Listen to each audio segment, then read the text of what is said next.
Good evening, everybody. It is Thursday night. We are here. We are live. We are streaming around the world. This is Spanning the Globe. I want to welcome you back, all our loyal viewers.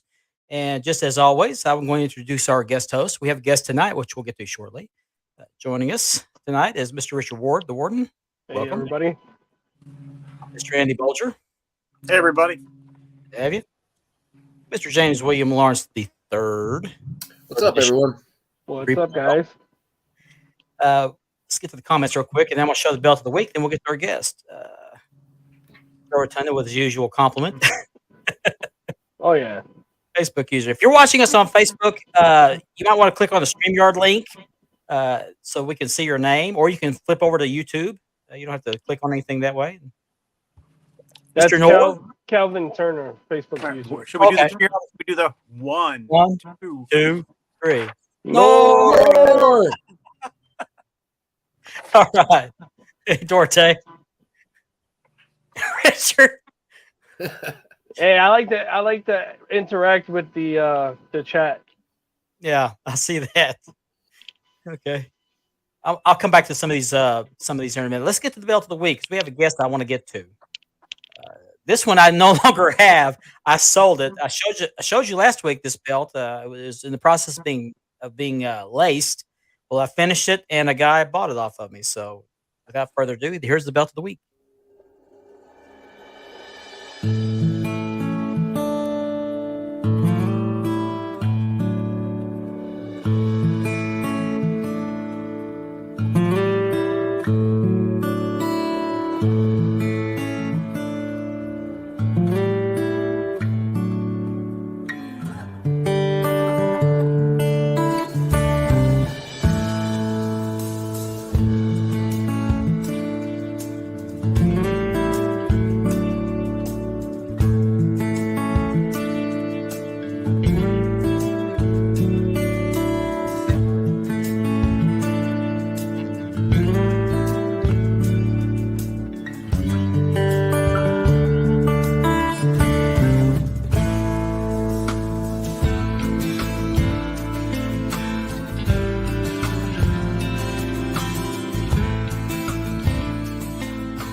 I actually got that leather cut pretty much accurate. So, that's the third one I've So done. nice. You gotta see it twice. Yes, it was. But I'm gonna go play it again.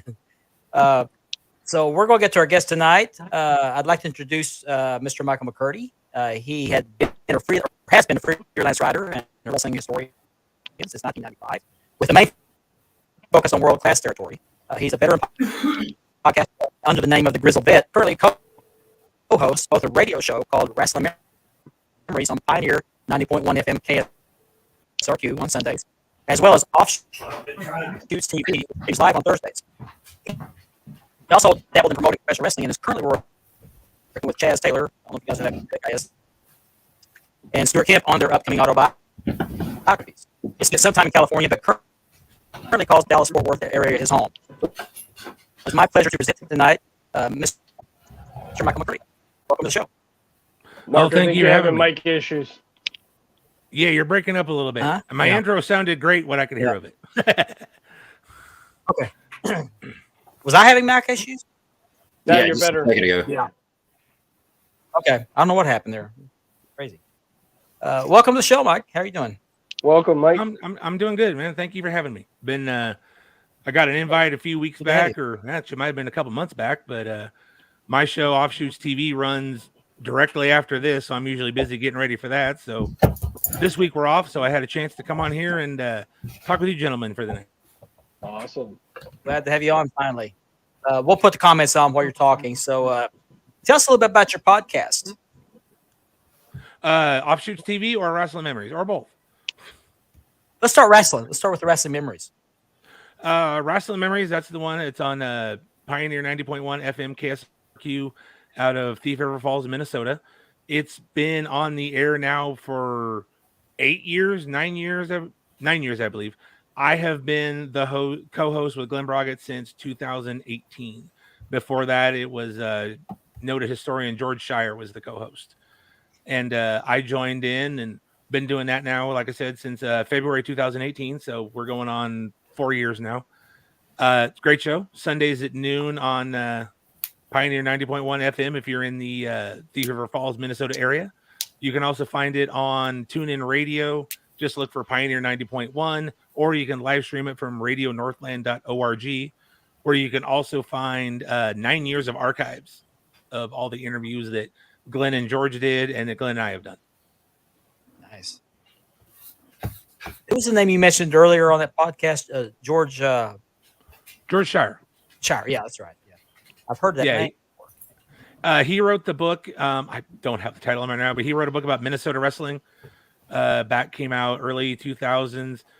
Minnesota wrestling historian. I mean, you want to know anything about, professional wrestling in general, but if you want to know anything about Minnesota wrestling, George Shire is the guy to go to. That was his territory. That's his focus. So.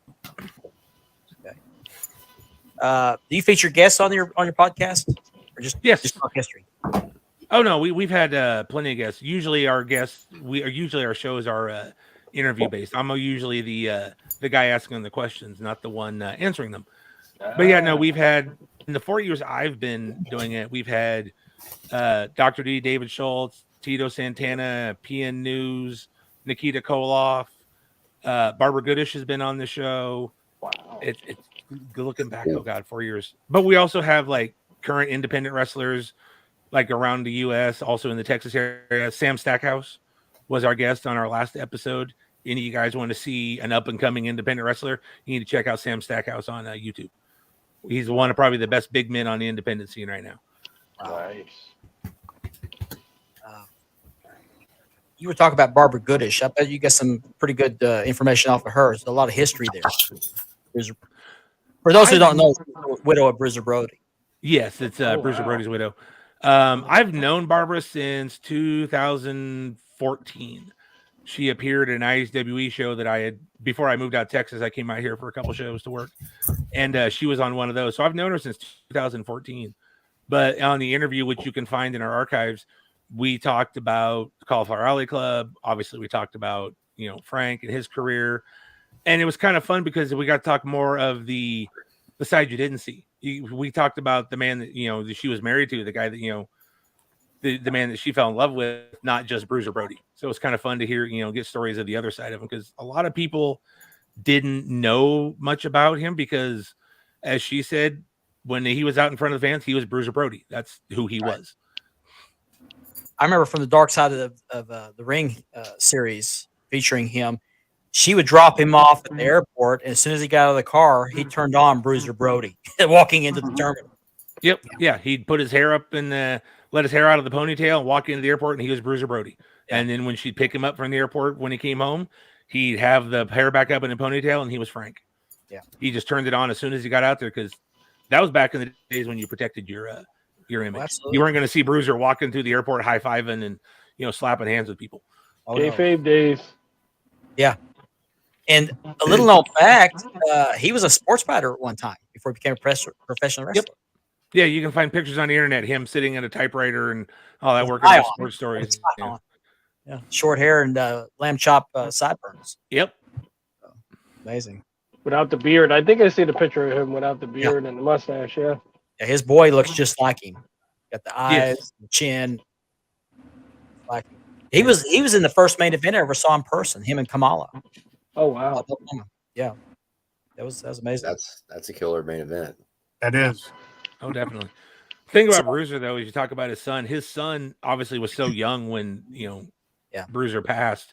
He doesn't get involved in the only stories he really knows of his dad, because he was so little, from what Barbara told me, is what he's heard from, guys like Stan Hansen and DiBiase and all that, talking to him about his dad, because he unfortunately never got really to see, his father and all that, because he was young when he passed. And all he knows is, what the stories he's seen and the videos online and, the stuff they have in that, as you said, the Dark Side of the Ring, you got to see that storage unit. Yeah, I would love to be locked locked in that storage unit for like a day. I don't know how much of it would be left when I was done, but wow. Yeah. Oh yeah, man. Long career, but cut short. Way too soon. Unfortunately. Too short. Way too short. It's the one thing I wouldn't talk with her about. I told her, I said, we're not going to talk about Puerto Rico and all that, because we all know what happened. We don't need to relish on it. So I was more than happy to hear more about the the personal side of Bruiser Brody. And Barbara's a wonderful woman. If any of you guys have ever got a chance to meet her and all, or ever get a chance to meet her, she's an amazing lady. She lives in And she Texas. loves to hear from the fans. I mean, don't get me wrong. I like to hear the wrestler in the ring and everything, but I like to hear how they are in their home life as well, too. Now, Barbara lives in Texas, doesn't she? She's in Florida. Florida, okay. Yeah. Didn't they Storage, use- her son's in Texas, and the storage unit is here in Texas and all, but she lives in Florida. Okay. Oh, wow. Cool. You mentioned a radio show. Let's hear a little bit about that. Well, the radio show is the one that I was referring to, the Wrestling Memories. Oh, okay. My other show is Offshoots TV. That's what I which, meant. like I said, yeah, that one runs like right. You guys go off the air, and that's when Offshoots come on the air. Nice. But we've been doing that show now for 2 years. Trey Mack and myself. Originally, before that, it was the Offshoots podcast on Podbean, and I was a regular guest on there. Can pop on, talk wrestling, and shows coming up. But he offered about Offshoots TV, and I jumped in on that one and did Faces Made for Radio is what we used to call ourselves because nobody could see what we looked like. But we've been doing that for 2 years now. We use the StreamYard platform like you guys do with this one. And just recently, within the last year, Tommy Whitworth joined us because he would pop on as a guest every once in a while, and people like the interaction between he and I because we could talk, more wrestling and analyze cards coming up. So now we've got a 3-man group that hosts a show. Like you guys, you got 4, so Yeah. Sometimes 5. I don't know where Lane is tonight. Lane's usually on with us. He'll pop in. Yeah, he'll pop in. Where does Offshoot TV stream? You said streams live, but where do you find that? if you go to Facebook, just look for Offshoots TV. That's our Facebook page, and you can it just streams click live on on there Facebook. live. Yep, Offshoots TV on Facebook and everything. So yeah, from 9 p.m. Okay. usually runs about an hour and a half, depending on what we got to talk about or how long our guest wants to talk.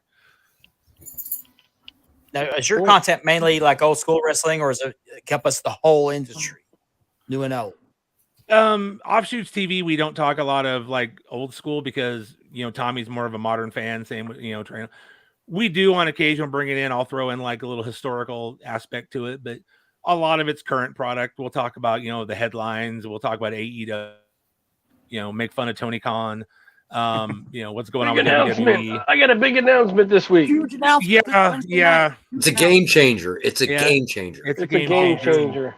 We always like to make the comment. Looks like Tony did a line before he went out there because his eyes are all bugged out. And I like Tony that. Khan, but he's not made for television. No. Oh, geez. Looks like Kramer. That's hilarious. I like that.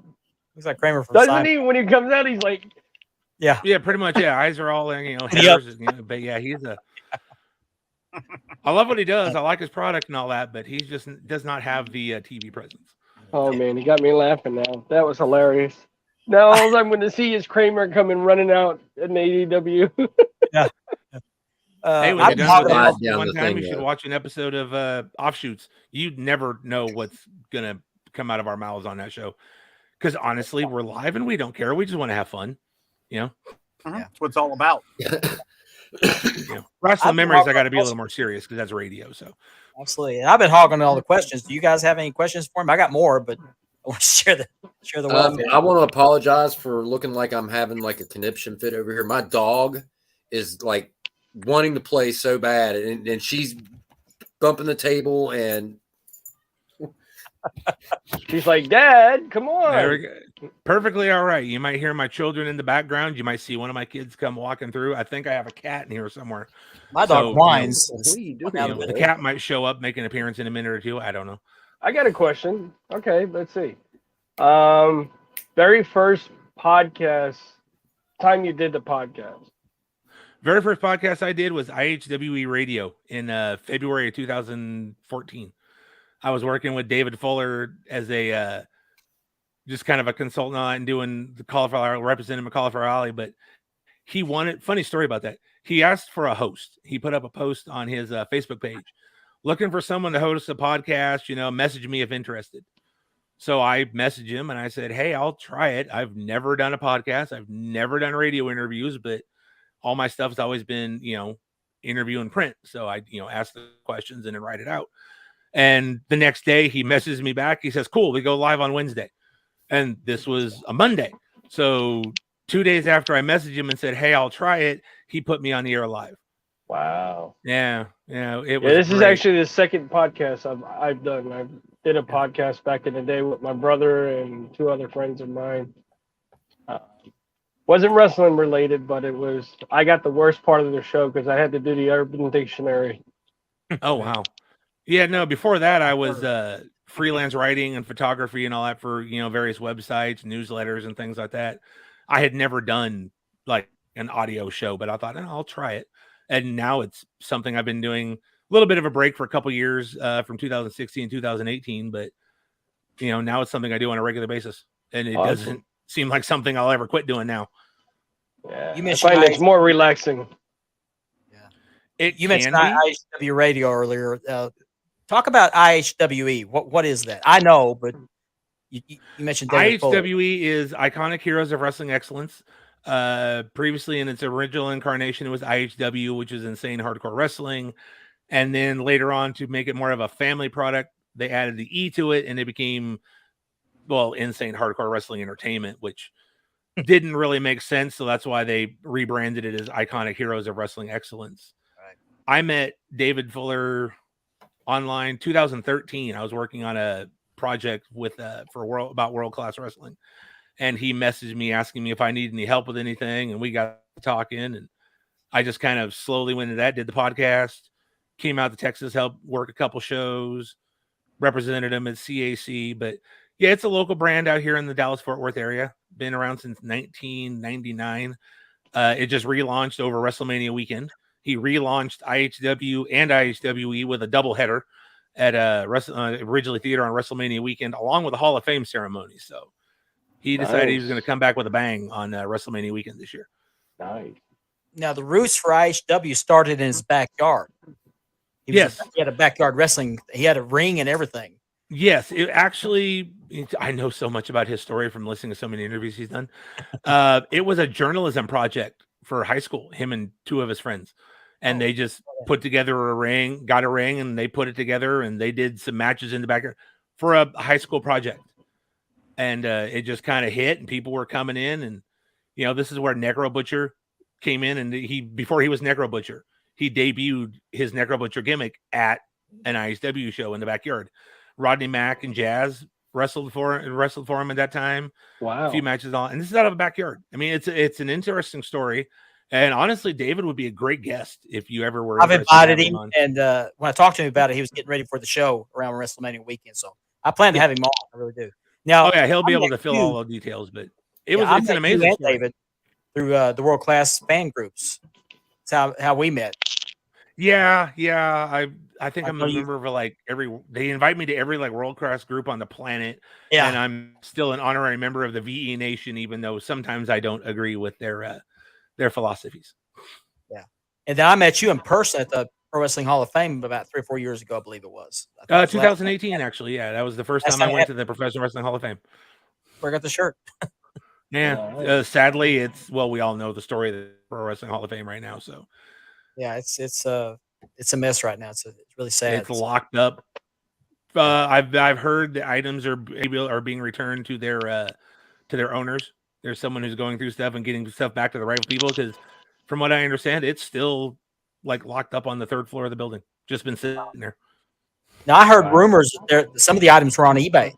Is that true, or have you heard that? I've heard the same rumor, and I don't want to add fuel to the fire, but yeah, I've heard the rumors, and I've heard there is proof of some items being sold, and I believe that's being handled legally at this time. So. Oh wow. I hope that's not true. I really don't. It's really sad. I'd like to see him open back up again. I miss going down there. It's only 2-hour drive from where I'm at. So I've been there twice. Well, no, not twice. I've been there 3 times. Twice during the Hall of Fame induction weekend, and then I went out once with a friend of mine for a trip when he was out here in Texas. So that's about me. I went twice. Went to the actual induction ceremony twice. Before that, I was going to Arlington, Texas to pick up a dirt bike for my son. He and I went down there, and we stopped there for the matches on Friday night on the way home. We ended up getting our truck locked in a parking garage. That's another story I'll tell later. But But it's a really neat place. It was before they shut down, but it's a really neat place. And induction weekend was the time to go because a lot of the professional wrestlers I watched as a kid showed up.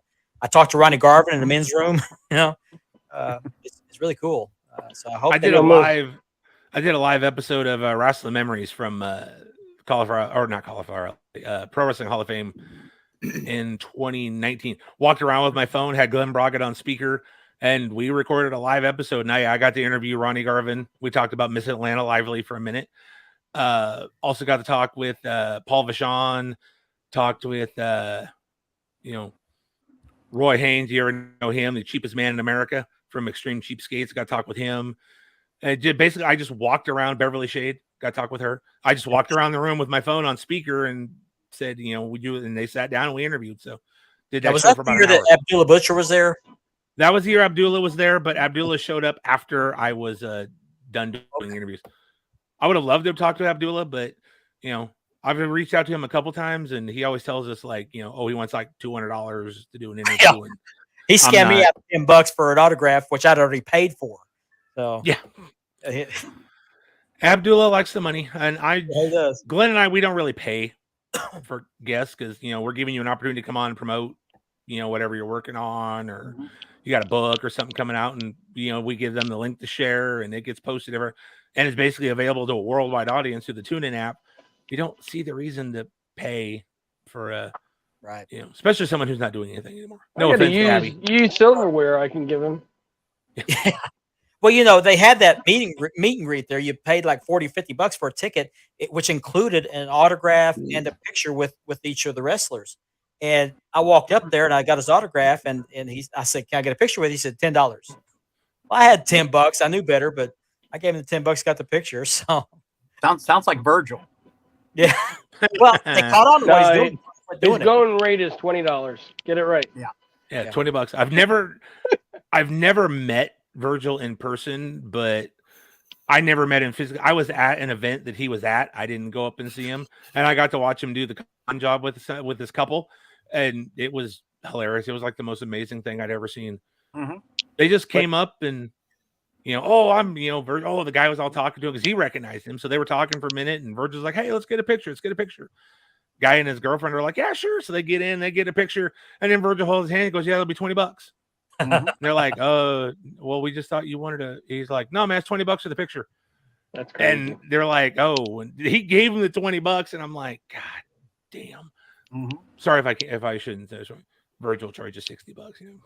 I have met Virgil in real life, and the cat's he's something. He says he goes up to $60 now. I was there. I knew the story, and I was like, no. I think I might have went by and said hello to him, and that was about it. I wasn't getting caught up in the $20 for a picture. I worked a show that he was at for one of the promotions I worked for, and I won't go into it. Was he booked, or did he just show up? No, he was booked. I think he'll get the what's up from me. This is a story I'll have to tell at another time because this is one that I don't like. I won't tell. I've told it to a few people, and I think I've told it on here, but I haven't told the full story. Oh, geez. Let's just say the guy's out there. This is the one about the car. Yeah, he's. The man refers to himself as Mr. Meat Sauce, so I'm kind of. Oh my God, I was going to say that. Like me and a couple of my buddies have a debate on whether that's a gimmick or if he's serious. I don't. I follow his Twitter. That's how good he's working it. If it's a gimmick, because if it's a gimmick, he's doing it really good. He's doing a real good job. Well, Mike, when you were there, did you get to talk to Bob Roop? He was there.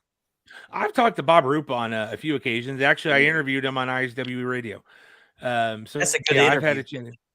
Yeah, I got to do an interview with him. Guy. Yeah, Bob is a great guy.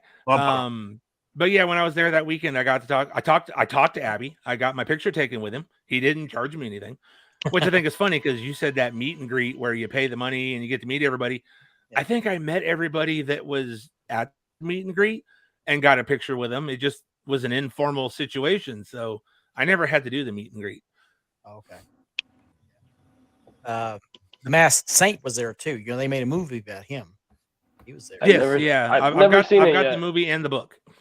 I've seen the movie. Virgil's the definition of inflation. I Well put. Yeah. like that one, Ralph. Less Yeah, than a you cup of coffee a day, you two can sponsor a former valet. You know, you talk about the Mass Saint, College Valley Club reunion I went to. I think it was the first year I was there, which had been 2006. I got to meet a gentleman, Father Fry Tormente. I don't know if you guys recognize that name or anything. He was the inspiration for the Jack Black movie Nacho Libre. Okay. He was the actual priest that wrestled under a mask Oh yes, because I they know didn't this want him because he was part of the church, and that was the inspiration for the movie Nacho Libre. Wow, didn't know that. There's Yeah, no, no people think that's just a made up story, but no, there was actually the priest, and he would wrestle in a mask so he wouldn't be recognized by the church, and Good then movie. they made the movie. Good movie. I'll tell you another one I ran into over there, and it may have been the year before.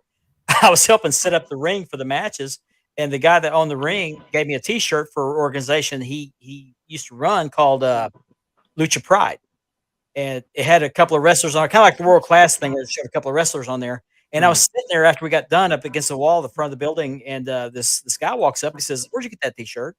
I saw that guy over there gave it to me. He said, "That's my dad on that T-shirt." I looked down there. I said, "Really? Who's your dad?" He said, "Gory Guerrero, Mondo Guerrero." Wow. Oh, yeah. Wow, that's cool. That's way cool. So I got my picture with him later at the induction ceremony. I have to show that sometime. But real nice guy. Mondo's another good guy. Yeah, very nice guy. Yeah. Everybody I met at the Hall of Fame has been nice, and kind, with the exception of one who I won't name, and he was going to charge me $100 to, and I wouldn't even ask it. The other guy was asking for me if he would. He's a former NWA champion. I'll put it that way. And I had my 10 pounds of gold there, and I didn't want an autograph by him because I never heard of him before. And the guy said, "Hey, you want to autograph his belt?" He said, $100. No, not paying for that. No, I'll No. pass. No, Yeah. thank you. Somebody you'd never heard of before? Not before I got into the hobby. No. Ah, There's a few of the NWA champions that, unless you were a big fan of like the independents, you may not have heard of some of the guys, because even when NWA wasn't a prevalent title, it was still being active. defended. Yeah, it was and- active. Yeah, you had guys like, Mike Rapata, the Colorado Kid. He was a former NWA heavyweight champion. Colt Cabana, Adam Pearce, they were all NWA champions, even though there really wasn't an NWA of sorts. But yeah, in fact, Colt Cabana and Adam Pearce, you can find it on YouTube. They did a movie. It's called Seven Levels of Hate or something like that. 7 levels And of it's the hate. 7-match series that they did at different promotions around the U.S. A 7-match series. Each promotion got a different match. The one I went to, it was a steel cage match in Salem, Oregon. Wow. I'll put it this way. I didn't want to name the wrestler, but he did have a Japanese gimmick. I'll put it that way. I knew exactly who you were talking about. He's a good guy. I like That was him. small He's a nice interaction guy and all with that. But yeah, I know. I kind of figured who you were talking about. Okay. No autograph for you. Yeah. No autograph for you. $100. Yeah. Yeah, it's a Japanese gimmick, but he's not. Yeah, Well, we're he's not not gonna go there. Japanese. I think he's Italian, isn't he? Yeah, nice guy though. Italian. I'm not gonna say anything bad about him. He's a nice guy. But when he's working, he's working. I mean, but you can see that about a lot of the guys. Yeah. Marty Jannetty tried to con me at a Cauliflower Alley Club reunion. I just went up to say hi, and he's like, "Oh man, hey, buy a picture for me, man. Only $20. You can get your picture with me for the same price." I'm like, "So 20 for the and 20? Yeah, great deal, man. Tell you what, $30. You get the picture autograph. You get a picture with me." I'm like, no. Because I was going around Cauliflower, and I could get pictures for free with pretty much everybody. If you wanted something autographed, you had to pay for it. And some would charge for a photo, more named people like Sonny, Victoria, but it would be like $10. He wanted 20. Man. I'm I like, paid 20 for both of them. I paid $20 just to get a picture of me throwing him through a window. yeah, Marty Jannetty is another one of those. So He's got to buy his liquor somehow. Yeah. Yeah. Liquor and the other thing. I won't mention that on the air. We were talking about IHWA earlier, and they had a big event. You were talking about the WrestleMania event at the Ridgely Theater there in Fort Worth. I think David grew up in Fort Worth, didn't he? Like a Fort Worth. yeah, he's born and raised here in Fort Worth, Texas. And he had the NWA champion at the time that was there, and it was what was his name? It's the national champion now. Geez, Louise. Oh, I'm getting so aggravated. Bald guy. The bald guy. You asked me too soon. Jack Stain. Jack Stain. Jack Stain. Yeah. Jack Stain, Godzilla. Yeah, that He- was he- actually the Parade of Champions show back in 2016. Yeah. Which was also at Ridgely Theater, which oddly enough, 6 years to the day, we did a doubleheader just this past WrestleMania weekend. But yeah, Jack Stain. I've worked a few shows with Jack Stain. Nice guy. Big boy, though. He defended against a former WWE star. Charlie Haas. That was Charlie the main Haas. event of the Parade of Champions. Jim Cornette was in Jack Stain's corner, and Black Bart was in Charlie Haas's corner. I did not know that. Yeah. I remember With when a they had special appearance by Shelton Benjamin. Oh, okay. I was impressed that a young kid like Dave Fuller could get a big event like that. He's had Mark Lawrence there announcing his events, and Yep. he's had Skandar Akbar. Yeah, Skandar. He did a reunion. Mark Lawrence, Skandar Akbar, and Bill Mercer did an appearance at a show back in 2010 or 2011, I believe. Yeah. No, David's a hustler. I'll give you that He one. is. You know, he goes out there and he gets it done. And He yeah, he's kinda- had a lot of guys on there, and he had a 1-year run where he was with the NWA. That was when I was moved out here and started working with him. So we were an actual NWA affiliate. Sweet. I was impressed by it. I wanted to go to a show, but I couldn't get away. We'll talk about that here a little bit. We'll talk about it in the second hour. Yeah, I saw that. That's quite a deal. I have not Oh, heard wow. of this. Yeah, I've I not didn't been on see the it. wrestling board yet, so. Yeah. So you write articles too, don't you? Not as much as I did. I will write on occasion for different things. The 2 years that I went to the induction weekend for the Professional Wrestling Hall of Fame, Johnny asked me to write some profiles. I did one I asked for. I did Sting, and I wrote the profile for Hacksaw Jim Duggan. And then the next year in 2019, I was supposed to write one on God, I can't even remember who it was now. But he called me and asked me if I could switch and do a different one. And I was like, okay, what do you need? And he said, well, Ross Hart can't make it. He's running out of time. I need a profile on Owen Hart written for the induction program. Can you do it? I was like, Johnny, I said, I can write an induction profile on Owen Hart with my eyes closed, because that's like one of my favorite wrestlers, and my son is named after him. So I was like, yeah, no problem. And, in 2 days, I had a full page written about Owen Hart and all that that's in the induction program. And I've got a copy of that. And there's a picture of me with my son at our house here and with it and all that. And that's like one of my favorite pieces. But as far as writing goes, if somebody asks me to, I will. A lot of people will reach out to me. Hey, you want to read this and kind of edit and, fill in some blanks if you can. And I'll do stuff like that. And then, like you mentioned, Chaz Taylor's autobiography and Stuart Kemp. I'm working on those now. They're actually doing the writing. I'm just kind of piecing it together and editing, and the ghostwriter, as you might say. Nice. Chaz Taylor I'm familiar with, but I don't know who Stuart Kemp is. Can you tell us a little bit? Stuart Kemp wrestled in the Pacific Northwest and Canada area as Bulldog Bob Brown Jr. Oh, okay. If you've been to the Hall of Fame, he's been there. He was there the 2 years I was there, so I don't know if you met him or not, but he was there. No, I met Chaz Um, Taylor though. I didn't know who he was at the time. I found out later. You always can find out who Chaz Taylor is because he'll tell you his entire story. Oh yeah. I love Chaz. But no, Stuart wrestled in Canada, but he was, he got to work with guys like, Matt Bourne. He was there when Buddy Rose was running. So he worked with a lot of the names in the Pacific Northwest and Canada area. So, and he's got a great story. And in my opinion, it's guys like Stuart and guys like Chaz that have the better stories, in my opinion. Those are the books I like to read, because they're the guys you may not have heard of or know a lot about, but they were on the road every weekend and, every weekend, away from family. And they've got some of the best stories to tell, not saying Bret Hart, Stone Cold, those guys don't, but we know a lot of their stories. So you still want to read them and hear, what they got to say. And they always share some tidbits, but I think the ones by the indie guys sometimes are more entertaining because you see a different side of it. And Chaz's story is great because his father, Tug Taylor, was, a name here in the Texas area. He was a trainer and, obviously Global Wrestling Federation. And that's where we all met Chaz. He was part of the light heavyweight division when that first started.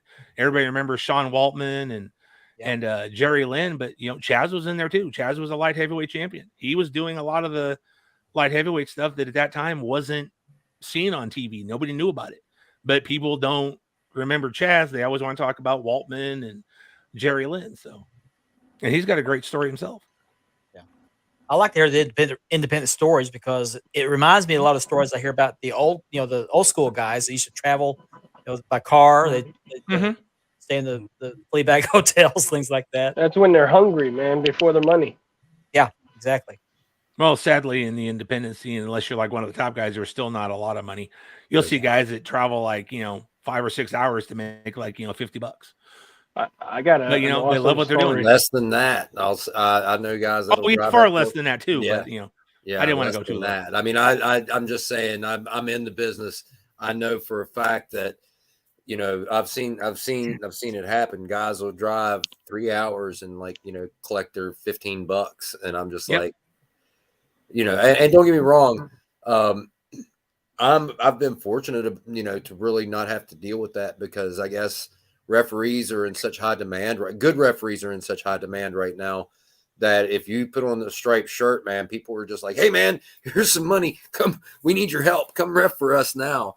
So I've been fortunate as far as that goes, but no, it does happen, and it does happen quite often, actually. I've got high respect for referees and the stuff you do, because I mean, people always like, oh, it's so and so versus so, but without the referee, they're It's just two guys in a ring, literally. Yeah, and you guys put that story together just as much as the wrestlers do.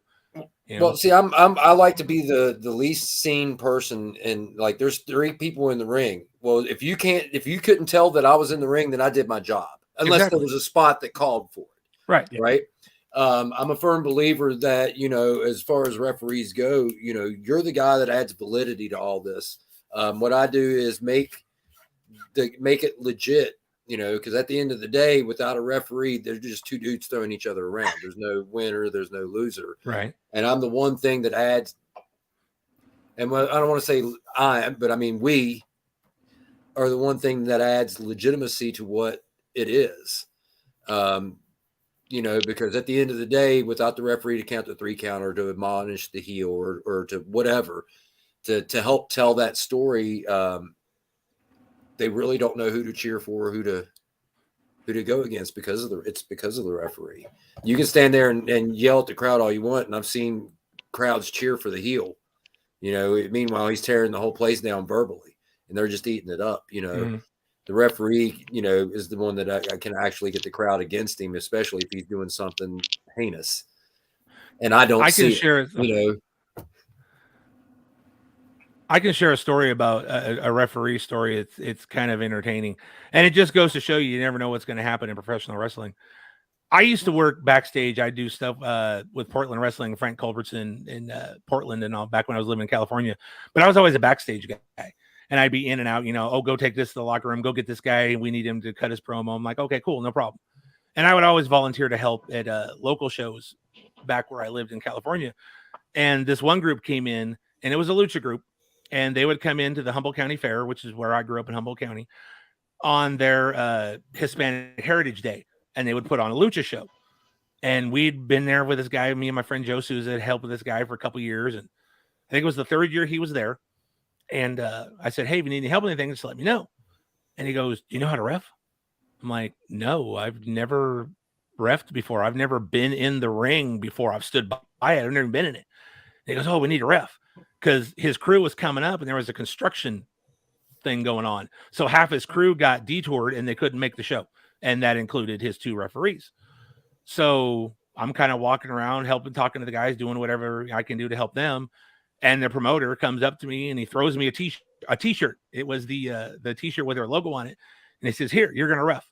And I'm like, yeah, okay, sure. All right. Yeah. He goes, no, seriously, you're going to ref.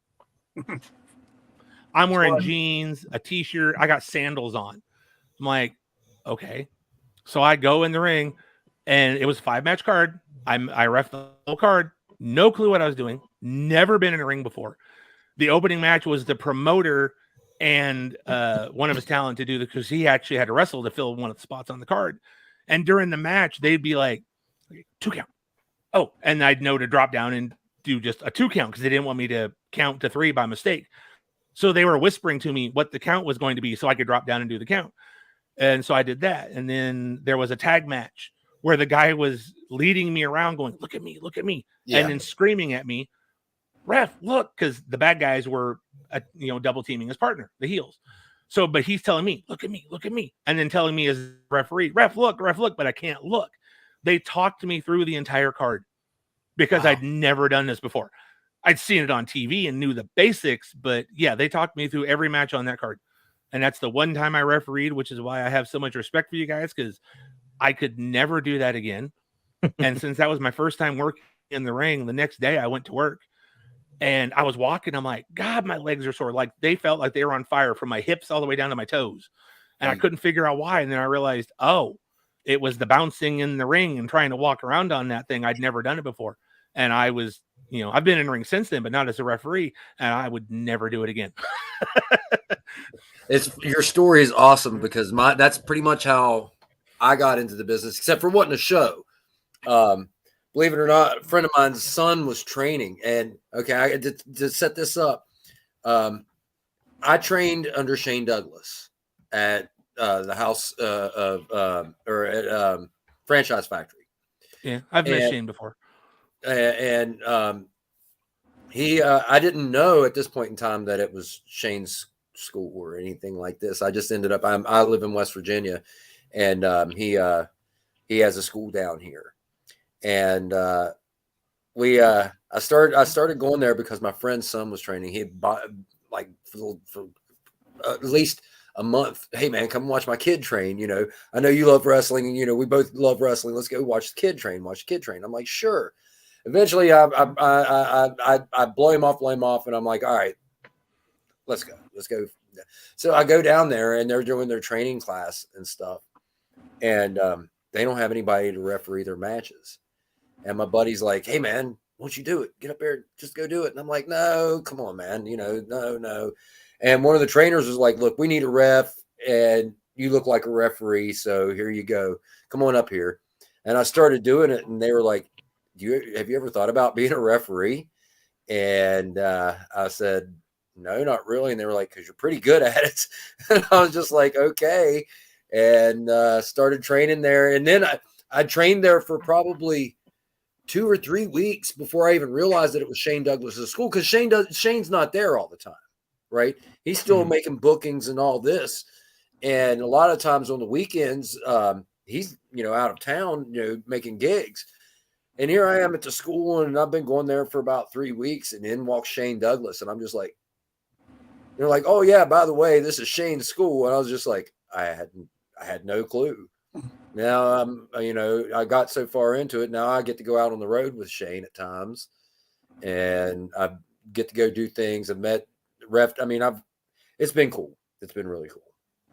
I wish I could say I had training as a referee. It was literally on the fly, and fans are yelling at me because I'm not seeing what's going on. And I'm like, he's like, don't react to him. I'm like, okay. Everybody's talking to me. I was lost, but it came across well. It was the weirdest looking referee you ever saw, though.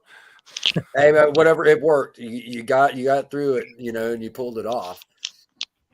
And as long as the fans, because I get yelled at every night for not seeing all the cheating, or it's not my fault, you know what I mean? Especially when somebody uses the steel chain or something they got wrapped in their pocket, or the manager hands them something. And of course, the kids are just screaming, ref, ref. Yeah, that was happening. There's actually a show was held in a barn, so there was like hay. You say chains? Yeah, they're not usually that big. We're talking more like the dog choker chain, something that you can do real quick. Oh man, we had one match here recently. I actually got injured during that match because I took a bump a little too close to the ropes. It got to the point to where the baby face was going to body slam the heel, and the heel slipped behind him and shoved him into me, knocked me down. Right, heel pulls out a chain. He's going to hit the baby face with it. But baby face gets the chain, hits him with it. I wake up, 1, 2, 3. He wins the belt, and the place just blows its stack. Like the whole place erupted. And then I look down, of course, I look down and I see the chain, and I got to disqualify him and do all that. And you want to talk about just the course of just being here, of cheers to dropping to nothing to going right back up to here with boos, and they were all at me. They weren't mad at the heel wrestler. They were mad because I changed the ending. Wow. It's great. I You love gotta love the fans. Have you done some ring announcing too as well? I've seen pictures of you in a suit with a microphone in the ring. No, I did not do ring announcing. The pictures you've seen on with me with the microphone was as an interviewer. That was ISWE shows, and David would need me to do an interview with someone to set up whatever was going on. The picture you probably saw were me with Thomas Shire at the time, and then I did an interviews 2017 with Robin Reed, who's with Reality Wrestling, Booker T's group. She was in there, and I did an interview with her to set up the main event that night. Nice. What wrestling did you grow up watching? I grew up watching WWF. I lived in a small town in Northern California where we basically got the network channels, and that was it. So I would get Superstars of Wrestling on a Saturday until 85. They added WTBS and the Disney Channel, just two random channels they gave us. Wow. And then I got to start watching the NWA and the Crockett promotion. And that actually ties into how I got involved watching World Class Championship Wrestling too, was through watching Gorgeous Jimmy Garvin on the Crockett channel on TBS. Nice. When was your first wrestling matches you attended in person, or did you do that with as a youngster? I went to a couple shows with my grandfather when I was young, but I don't remember them. My first actual event that I know of for sure that I remember was in 1988. I was 15, and this is when WWF would do like the small house shows. You didn't have to have like a 10,000 seat arena. They did a house show at a barn at our local fairgrounds. And the main event of that was Ultimate Warrior versus Hercules. It was when Ultimate Warrior first showed up. Wow. It was during that run when he first there. And funny about that, the opening match of that card was the Blue Angel versus Terry Gibbs. And the Blue Angel was the Owen. name that Owen worked as before they changed it to Blue Blazer.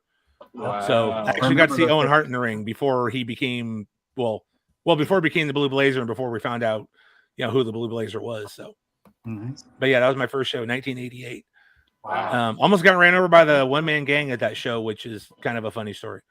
I've had a lot of interesting stories over, the last God knows how many years.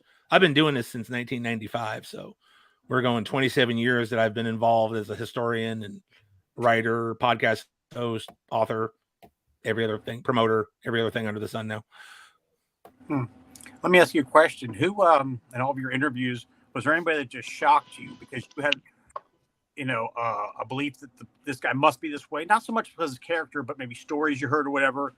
And you met the guy and interviewed him and just totally blew you away. You were just totally shocked. Yeah, there was a couple. Paul Orndorff was one. Okay. Paul Orndorff is a wonderful guy when you talk to him like in person. I met him at CAC and he did ISWE radio, but he came across and talked about the cancer thing he was going through and everything else going on, and was very open, very honest, and a very nice guy. And if you ask him a question about, hey, do you remember this match, he would tell you like everything he knew about that match and what happened that day. And Paul Orndorff was a great one. Another one was Kevin Von Erich. I've talked to Kevin, interviewed him on 4 separate occasions, and I figured it was going to be this match, but no, he never wanted to talk about matches. He wanted to talk about his family. He wanted to talk about getting to wrestle with his brothers. He wanted to talk about living in Hawaii. Kevin is even though he's had all the bad luck in, with his family passing, he tells you, and he'll say it to you every time. Don't say sorry, Kev, call him Lucky Kev. Yeah. So for him to hear that he feels like he's had the greatest, career in his life, even though he lost all his brothers, you're like, wow, very upbeat and still, very proud of everything he did. Those are 2 definite ones right off the top of my head that came across. Great. And then Bobby Eaton. Bobby Eaton was another good one. I interviewed him, and Wow. Bobby he'll never never- get the credit he deserves. I mean, he was, in my opinion, the greatest tag team, and he was a heck of a singles wrestler too. Yes. He's And pretty Jim agile and Cornette, great. yeah, and Cornette will praise him like to the moon and back. But Yeah. Bobby does not want to talk about himself. Hey, No, he Bobby, never talk did. about the NWA title match with Ric Flair. Oh, Ric Flair is one of the greatest world champions. He doesn't talk much, but he doesn't want to talk about himself. He wants to put everybody else Yeah. over because he was just Yeah. there doing his job. He doesn't want to. He wants to talk about Old everybody school. he worked with. Yeah, That's I heard old he was. school. A lot of the wrestlers just thought he was the world of him to work with. He was fantastic to work with. You'll hear that Mhm. over and over. He was very acrobatic in the ring, very agile. He could do it all. Bobby was one of those when he passed. It kind of surprised me because I think I found out about it like maybe it was like 1 o'clock in the morning. Somebody posted something, and then I started scrolling my Facebook feed, and I just kept seeing more and more posts about people remembering Bobby. And after like a half hour of it, I couldn't. It was getting to me. I could feel myself Yeah. starting to tear up. Yep. And I'd only interviewed him like on 2 occasions. Never met him personally, but for some reason, the passing of Bobby got to me, and I realized it's because Bobby didn't look at anybody as he was better than them. You were equal to him. Yeah. Even a guy that's just doing a podcast interview with him. Bobby treated you like he treated everybody else. Mm-hmm. Yeah, I'll never forget hearing Cornette when he did his show, the first time that he talked about it. He just got emotional. It just tore him up, and then I could feel that in my emotions too. Yeah. It was just such an emotional thing. You never hear Jim Cornette like that, but my God, boy, No. it was. Usually was I'm laughing crying my in, head like, the off first when 2 he minutes. talks, but my heart just was ripped apart listening to him talk in tears. too. I think The- though, I think a lot of us, because we watched Bobby, and I mean, and this is a thing too that we sometimes don't think about. Every week, these guys, as when we were kids, I mean, I know all of us. I think it's safe to say that all of us watched wrestling as a little kid. Oh yeah. Oh, And yeah. I every was watching when I weekend, was these 5. guys, Bobby Eaton was in my house every weekend Oh at yeah. 6:05. You know what I mean? And and we get to know these people, and through their gimmick. I really hate the word character.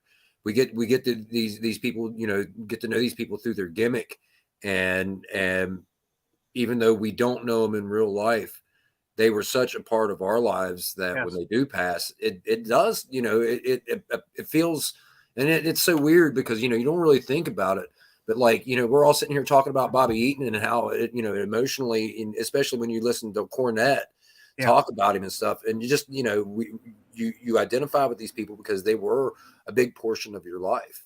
Like, and this sounds so crazy, but I was a musician before I ever got into professional wrestling. I was a drummer that had been on tour and everything. I've been fortunate to be able to do the things that I've done in my life. And I will say this: when Ozzy Osbourne passes away, it's probably going to it's going to be a week for me. You know what I mean? Because this guy had such a big influence on my life. The same can be said for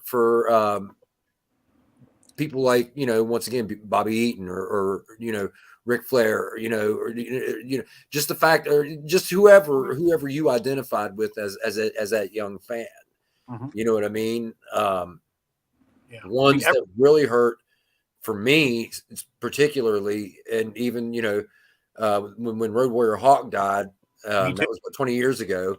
And then, here just last year before that, Animal passed away. Wow, was 20 years already. Like 2 or 3 days, after he passed. He was supposed to do a meet and greet, and unfortunately, it never happened. But yeah, that little 6-year-old kid inside of me who grew up with these larger than life people, it's definitely, it's a wound, so and it, like you said, it's people we don't even know that we've never met in person. I'll tell you what. Go ahead, Andy. I'm sorry.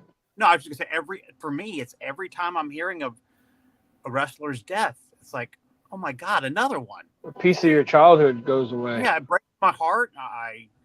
And it's like, another one. It reminds us of our own mortality, though, because these guys are who we grew up with watching. Now, Bobby died, I think, early. I think he died far too young. but at the same time, Bobby had just lost his wife. Yep. And Sheldon Dean's daughter. yeah, and you know, so maybe there was a little something going on with depression that you know, because they say some people die of a broken heart. We Oh don't. yeah, definitely.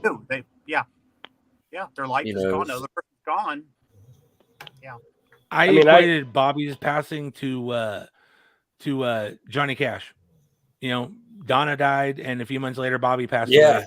I mean, Just it was like just, you know, June died, and then a few months later, we lost Johnny. It was, yeah, I think June equate died in Johnny and June, or June May or to, June, and then Hawk moved into his new house right before he passed away. Yep. He's also just got married, didn't he? Yeah. I believe so. Now, see, I wasn't too sure because I think it was almost a year, maybe Okay, not 6 very months long. to a year. I think. Yeah. Yeah. But So I you just mentioned- recently bought a virtual meet and greet with my childhood heroes. I wanted to get the chance, even though it wasn't in person. It's virtual. Tony Atlas. I've met Tony. So- Tony's awesome, man. That was one of the guys that were on my bucket list, and I had a friend of mine that runs his own group that gave me that chance to do it. He comes in to do training classes with our students. He's really physical training classes, not so much like coming in and teaching them, you know, wrestling basics, but how to stay in shape. I mean, the dude will be. You could put the five of us together, and he's still in better shape than all of our best parts. Oh, yeah. One person. Oh yeah, Okay. Mr. never met Olympian. Tony. Come on, man. but every once in a while, just to make some people laugh or get a giggle out of it, I'll do my Tony Atlas impression talking about like either Brody or something or the true life story. But I'm never going to do that impression in front of him because I'd be afraid of what might happen. But every once in a while, Hey, I'll bust let me out say the. this: if you go around barefoot, it might go easier on you. He's Okay.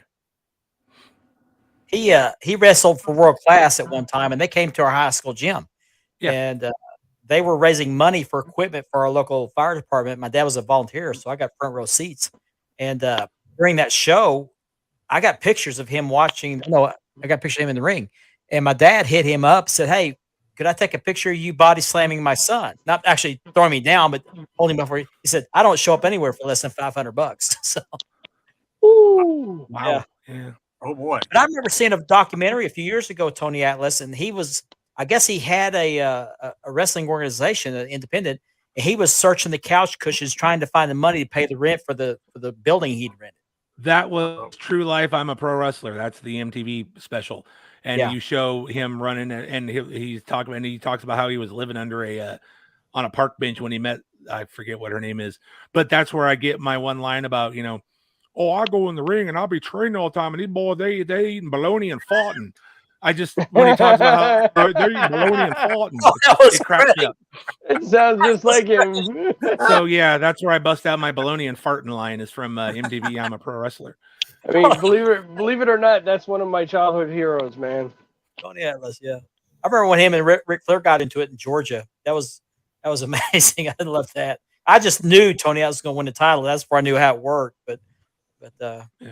this is amazing. I knew who Tony Atlas was watching like wrestling growing up as a kid, and I remember when they brought him back into WWF and they called him Saba Simba, and I'm like, Samba Simba. Oh, well, That's that's Tony Tony Atlas. That's Tony That's Atlas. Tony Atlas, but it's supposed to be Saba Simba.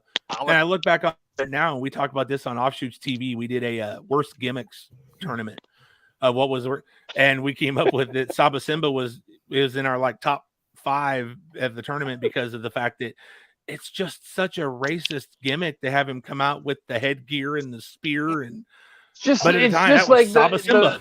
it's just like the Portuguese man of war. Just incredible. Yeah, the Portuguese man of war, which is actually all that is a jellyfish. Yeah. Can you say racism without saying racism? Saba Simba. Yeah, Oh yeah, it was my kind of gosh. that tournament ended up 7. The Dustin Rhodes gimmick from WCW ended up winning that just because of the fact that he went on national television in the middle of the gimmick and said, "No, hell with this. I'm not doing it." Hey, if Vince could make 2 Samoans Japanese, anything can happen.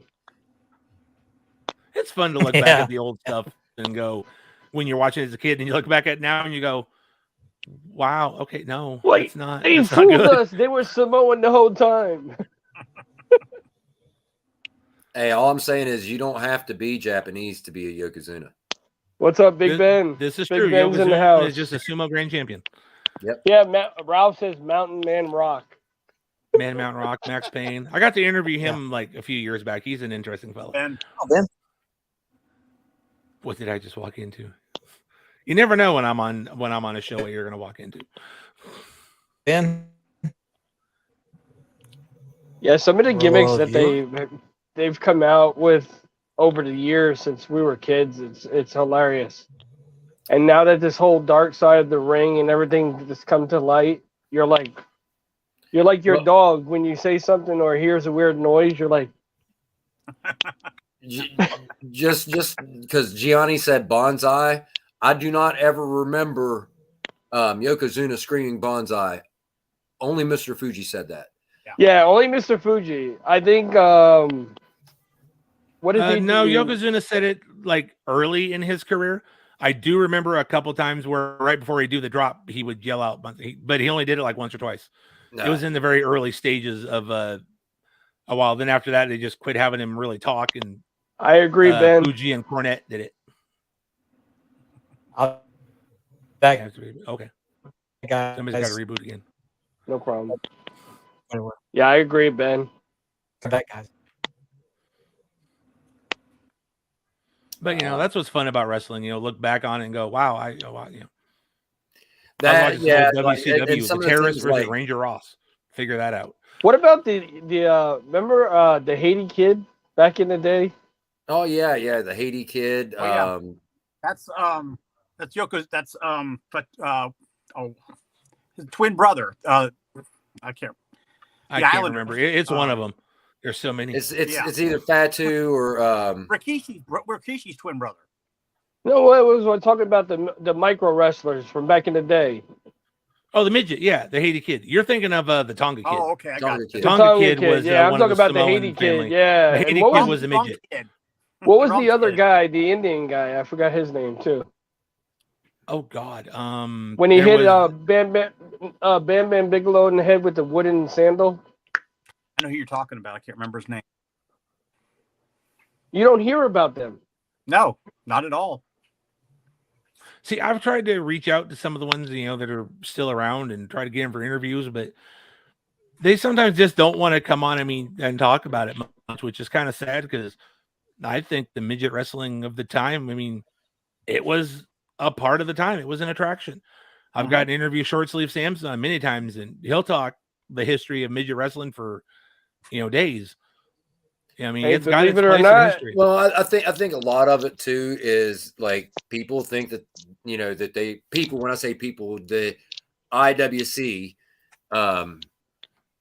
they think of it as the people being exploited, which honestly, they have to make money too, and those guys made a lot of cash. Yeah, I don't mean to brag, but Mark had Hornswoggle shout him out. Yeah. But yeah, no, the midgets have their place in history. They weren't being exploited. They were an attraction at the time of that time of wrestling. The ladies were an attraction too, the girl wrestlers, as they would call them on the card, and the girl wrestlers, but they were an attraction as well. They weren't a regular match on the Chavo's current way. Yeah, the He was in our League. Bad Gimmicks tournament. Believe it or not, down here in South Florida, micro championship wrestling is down here a lot in West Palm Beach. Okay. Yeah, Samson does Midget Wrestling Warriors. That's his group. He's the head of that one. And of course, he's done a lot of WWE stuff. He was Jerry Smaller, and he was, the fake Undertaker and the Jerry midget Kurt Smaller. Angle and the midget Kurt Angle. So, He Very- sounds like Short a Sleeve's got porn his WWE name. Oh my gosh. The midget porn. Oh my god. My other wrestling name was Buck Naked. Oh, there you go.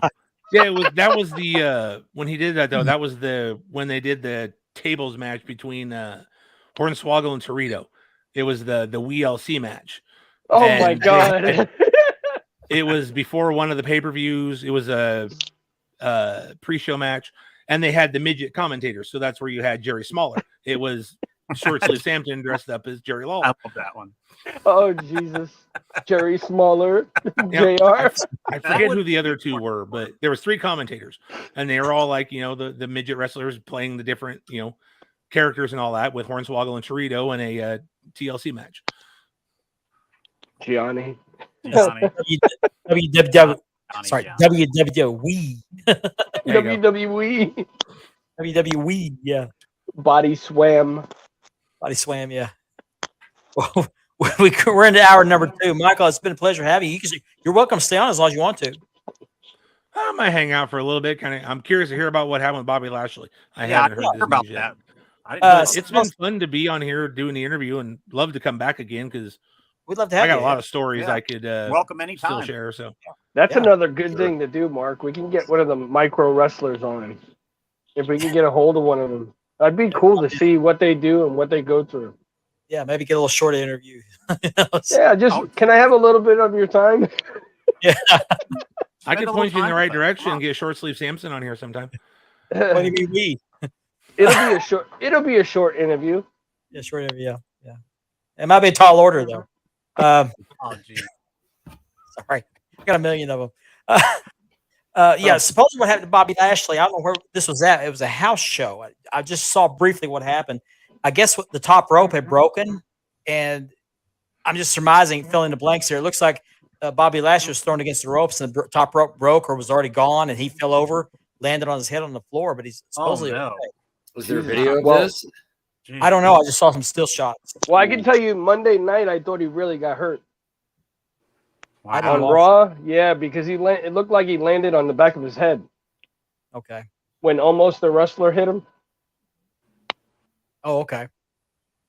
Yeah, he took a bad bump. I thought for sure he got hurt. No, I didn't hear about that story, Gianni. Me neither. Yeah. Oh, yeah, that was a he had to hold Shotgun his Saturday little Night mini Vader episode up the back key or whatever. in the early Mini 90s. Vader. The subway. Maybe I'll send you a link here in a little bit, Johnny. You can come on and tell the story here a little bit. Yeah, that's all I know about it. I was kind of reading a little bit while you guys were talking, and I was paying attention. See, but, we're I don't know, what they're taught in WWE, because everybody has their way of doing things. When we teach the new students, whenever you go up against the rope, whenever you hit the ropes, you have one arm up and you have one arm down to grab a hold of, because ropes break. And if you have a hold of the one up here, it could save you from flipping over and landing on your neck. So you're basically hooking it. Well, you're Yeah, not one hooking it. arm. No, you're just kind of have your hand there. That way, if anything goes, you've got something to steady yourself. And if you have the second hand down and actually up against the rope, if that first one's not there and you go backwards, you got a grip on that second one to hold on to keep you from landing on your head. Yeah. It's things that we're taught. Now, once you get up to the big times like WWE, they Yo. probably tell the wrestlers, "Hey, don't grab that rope. It doesn't look professional or whatever." Some places are just they have rules about things. And Wow. but yeah, That happened at a local show out here in Texas over WrestleMania weekend. A friend of mine, Chandler Hopkins, and was doing a spot, and he went up against the rope, and the top rope came off, and he had a hold, but he went over, like he flipped over to the floor, and he was fine because he was trying to, hold and catch whatever, and that's probably about the only thing that's kept him from landing on his head. I mean, legitimately, that just that little hand placement could be the difference between being able to walk or even live through a fall like that. Because it only takes 15 pounds of force to break bone, and your vertebrae actually have spaces in between them that can, Yeah. So they teach us, at least at the franchise factory, they taught us to grab the ropes. Always, be aware that at any point in time, I mean, I broke my leg in the ring. You can be injured at any given time in the ring. And the ropes, if you hit the ropes the wrong way, Tommy Young broke his neck. You know what I mean? So it can end your career. It can end your life. Yeah, you don't want to play with that, man. Jeez. Harley Race was really good at catching the ropes on the way out. He'd go out backwards and just catch the ropes on the way down. It's just amazing how he could do that. Watch Terry Funk. Terry Funk does this thing where he'll grab the top rope, and as he's getting hit, he'll swing his feet up in the air, and he'll come back, swing up, come back, and then on the third one, he'll let go of the rope, and he'll slide, and his feet will catch the ropes as he's going out of the ring to keep him from hitting. I don't know how he doesn't slip and fall and break his neck every time I've ever seen him do it, but he never does. But it looks so cool that when he does that, and then he heads down here and he does this thing, and then catches his feet on the ropes. Here's a good question, James. You helped put the ring together? Oh yes. My question would be, as a fan, where does the cables come together? Do they wrap around in the turnbuckle and come out straight, or do they combine them together towards the middle where they wrap them? All right. There's like a half a chain link that's welded onto the corner post, and there's a hook. There's a hook. Okay. This is it's kind of hard to explain. The ropes, there's a round thing that goes from that hooks to the pole, right? I've seen what you're talking about. Yeah, there's a hook that comes out. Fed in. Yeah, they're fed in and then tied around, almost like a knot. Think of it like a shoot, basically like this. You've got Gotcha. My fingers are the ropes. They get tied in like that, and the rest of it hooks up to the pole. Oh, and then you just tighten it with the wrench. Yeah, right? you just crank it in and tighten it. Okay. Most places, like it's actually when I say ropes, most places actually don't have ropes. Most actually the only ones that I've ever actually seen have real ropes have either been WWE or AWA, and AWA has been defunct for 30 years now. 30 years, over 30 years now. Those were the only two that I actually know of that actually use real ropes. Everybody else uses steel cables. Yeah, that's what I was going to say. The steel cable. Yeah, that's got to be. Ooh. I always worried when they take the turnbuckle off, and that hook is sitting right there. Yeah, let me say this: the turnbuckle pad is not very padded, so when you hit it, you feel that little thing in your back. Wow. Didn't know that. That's one of those. Now, some of the nicer pads, you won't feel it so much, but you feel that every time you impact into that corner, you feel it. That's one of the wrestling things on my bucket list. I want a turnbuckle. I don't care if it's from professional, indie, or main. Well, I would say this: you could probably, your chances of getting one are pretty good if you go to like indie shows and get in good with let me say this: if the promoter owns his own ring, because some of these guys rent their rings and they don't own, like they'll go buy turnbuckle pads or whatever for specifically their promotion. A lot of guys will keep the turnbuckles until they literally are busting out and should have been replaced 5 years previously. Wow. Some guys will not let them go for anything.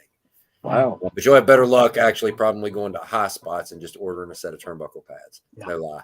You were talking about the protection they offer. You know those old BMX bicycles they used to have? They had the pad over where the handlebars. Yeah.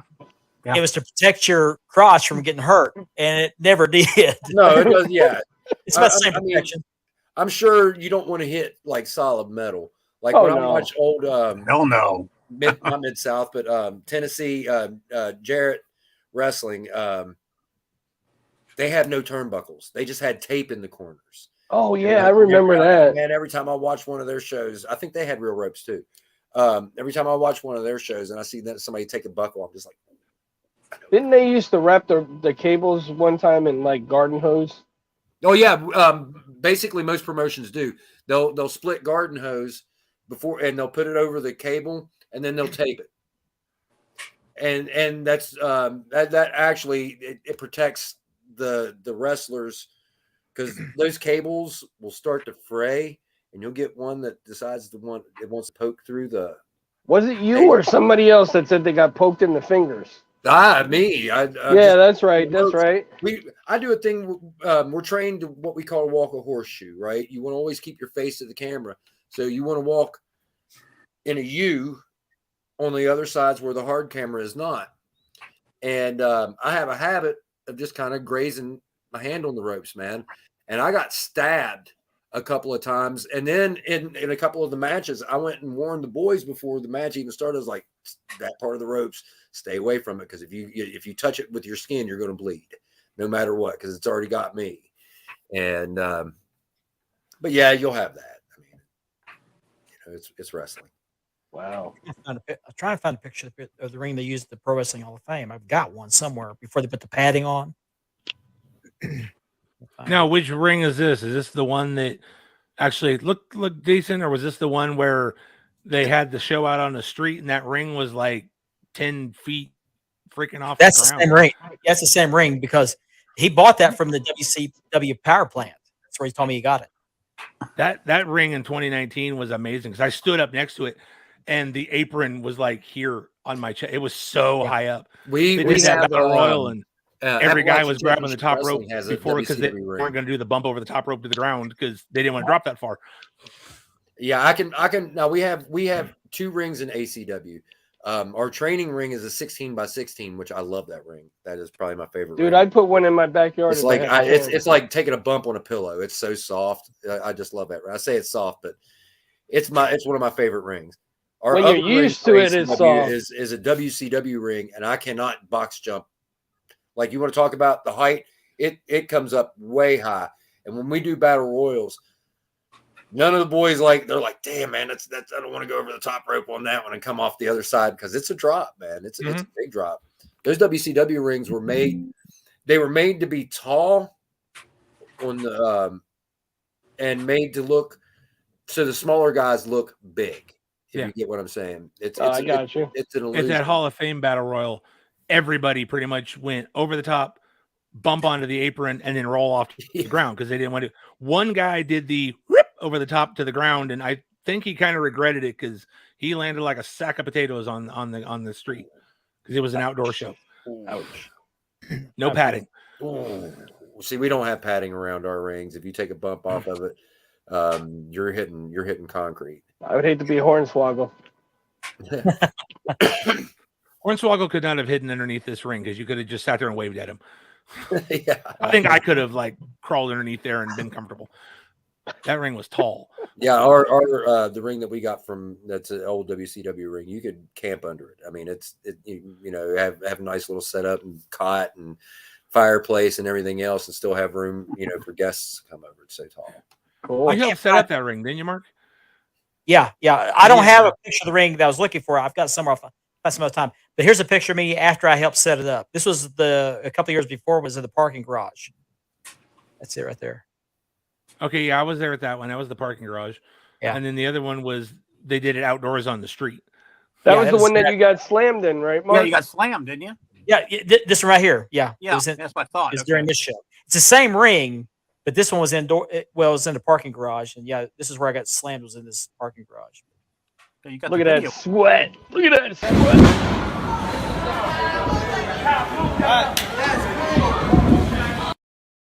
Took it like a champ. Got right up. I'm in the background of that video. So, well, not of that video, but in that room somewhere because I remember when all that was going on. He sold that one. Yeah. Lucky that guy didn't land on you. Hey, let me say this, man. If you've never been body slammed, I guarantee you will sell it. I tell you what. I tell Even if you. they sit you down easy, you're going to sell it because you're going to be disoriented. I tell you what. I had a funny story, and I actually was a wrestling fan story of myself. I go to the local Dunkin' Donuts one morning. It's like 6 a.m. This was about 5-6 months ago. And this guy walks in with his girlfriend with his arm around her. He orders the coffee, goes over to pick it up. And I look up and we come face to face. Come to find out it's one of the headbangers. I was like,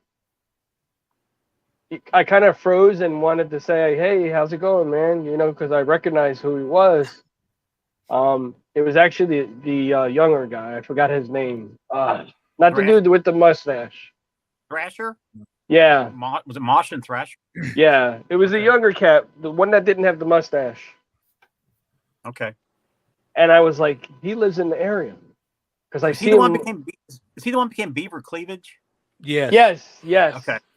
Yeah, I kind of see him from Chaz time to Worthington. time, but I don't want to be that, that That one fan. That one said, "Hey man, I know who you are. Can I have your Can I get a autograph?" picture.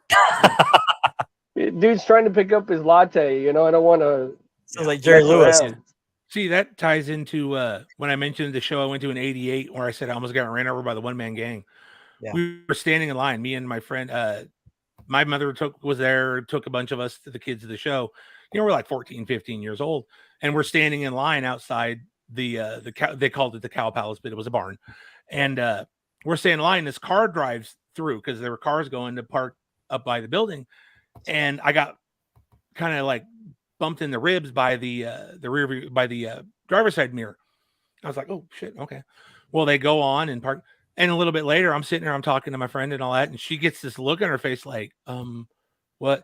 And I'm like, what? And she kind of points, and I turn around, and I'm like face to chest because I was like, 15, so I'm like, look, and I looked up, and he had a hoodie on, but it was the one man gang.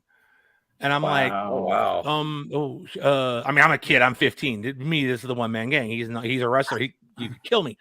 And I'm looking at him, and he goes, "Man, I didn't see you when I came in. I'm sorry about the mirror. Enjoy the show." And he pat me on the shoulder, and I'm like, "Okay, sure." And he walked away, and I'm like, I was confused as hell. But he had a couple of the WWE security guys with him, but he wanted to come out and apologize to me for hitting me in the ribs with his mirror, and I'm like, all right, I'm 15 going, the one man gang just apologize for hit. Okay. Something you'll never forget.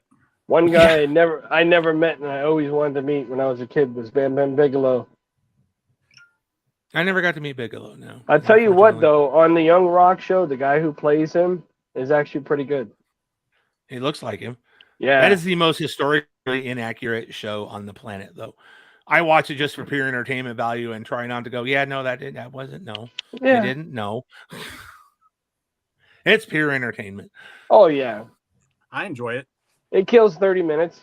Yeah, it's fun to watch, but if you're like a diehard fan going, that didn't happen, don't watch it. Well, my wife's not a just gonna diehard fan, piss but you she off. likes she likes the show, and she'll watch, like I watch shows and pay-per-views. She'll watch it with me. What's up, Michael Todd Anthony in the house? Oh, I'm sorry. I was trying to find some pictures. Hey, MTA, what's up? No, it is not. I wasn't hurt when it happened to me, but it did jar me a little bit. I was never body slammed, but for an ISWE show, I did a segment out in the parking lot behind the building with Rodney Mack, where he was coming in his car, and I was trying to get the interview with him about his match that night. And he's like, all right, when you come up, I'm just going to stare at you and not talk to you. I'm like, okay. Then ask me the question again. I'm like, all right. And he goes, and you're going to keep on this, and I'm finally just going to knock you to the ground. And I'm like, you're going to what? What? I'm like, we're on concrete, Rodney. He goes, don't worry about it. I'm Okay. saying it live today on the show. I want to be body slammed by Hornswoggle. Wee Man, that's the new thing now. But yeah, we did the segment. He came out and he gave me the stare, and then he's all, get the camera out of my face. Then he does the spot with another guy, and then I'm like, calling for help because this guy's getting attacked, and he turns around and he sees my camera, which is my phone, and he's like, I said, get that camera out of my face, and he goes to attack me, but laid me down gentle like a baby on the ground. It looks like I just got my ass handed to me, and Wow. I'm knocked, ass over tea kettle. But no, he laid me down gentle. I was like, okay, that was great. It looked brutal on camera. You know what he was It wasn't like Raw where they lift the camera up and they go like this. And I held the phone. He just gently laid me down like he was putting a baby in a crib. Sorry, That's Rodney, I mark of hate the to true blow your cover, professional. but Is how well they can set you down and still make it look like you're just Yeah. being the destroyed. true pros. The true pros. I've heard the best person to get either choke slammed or slammed by, I heard it's Big Show. The worst Choke one is slam- the Undertaker. I would much rather take a body slam than a choke slam. yeah, I Any want day. somebody's hand around my throat. Thanks. Put me on national TV, they could choke slam me. Before we go any further, I want to show this video. But first, I want to show this picture real quick. Just a second. This is a picture. Whoops. Yeah. All right. Now my computer's delaying. My laptop's giving me issues. This is the picture I was talking about where Abdullah the Butcher charged me $10 for it. He's not even looking at the camera. Yeah. He's holding up the autograph, but Yeah, but he's way back. He's like, he's in a wheelchair. Yeah, Oh, Well, Yeah, You could put Chaz Yeah, Taylor you- was wheeling him around. You could at put that event. coins in little cracks from his cuts all those years. I mean, they're He that. puts quarters in them. hey, Yeah. Mark Verdi. Hey, Jay. Yeah, he puts Jason's in quarters the in them house. as just to show people how deep they are. Mhm. It's like for $10 extra, would you look at the camera? Yeah. I got to meet him and I introduced myself and told him I was a historian and a huge fan of the work he did with Bruiser Brody and everything. And it was a pleasure to meet him. He looked at me and he goes, "Why'd you tell me all that?" Like, I just wanted to, but all right, cool. Got my picture with him and off I went. He's an interesting That's somebody. yeah, I wouldn't want to meet him. Abby.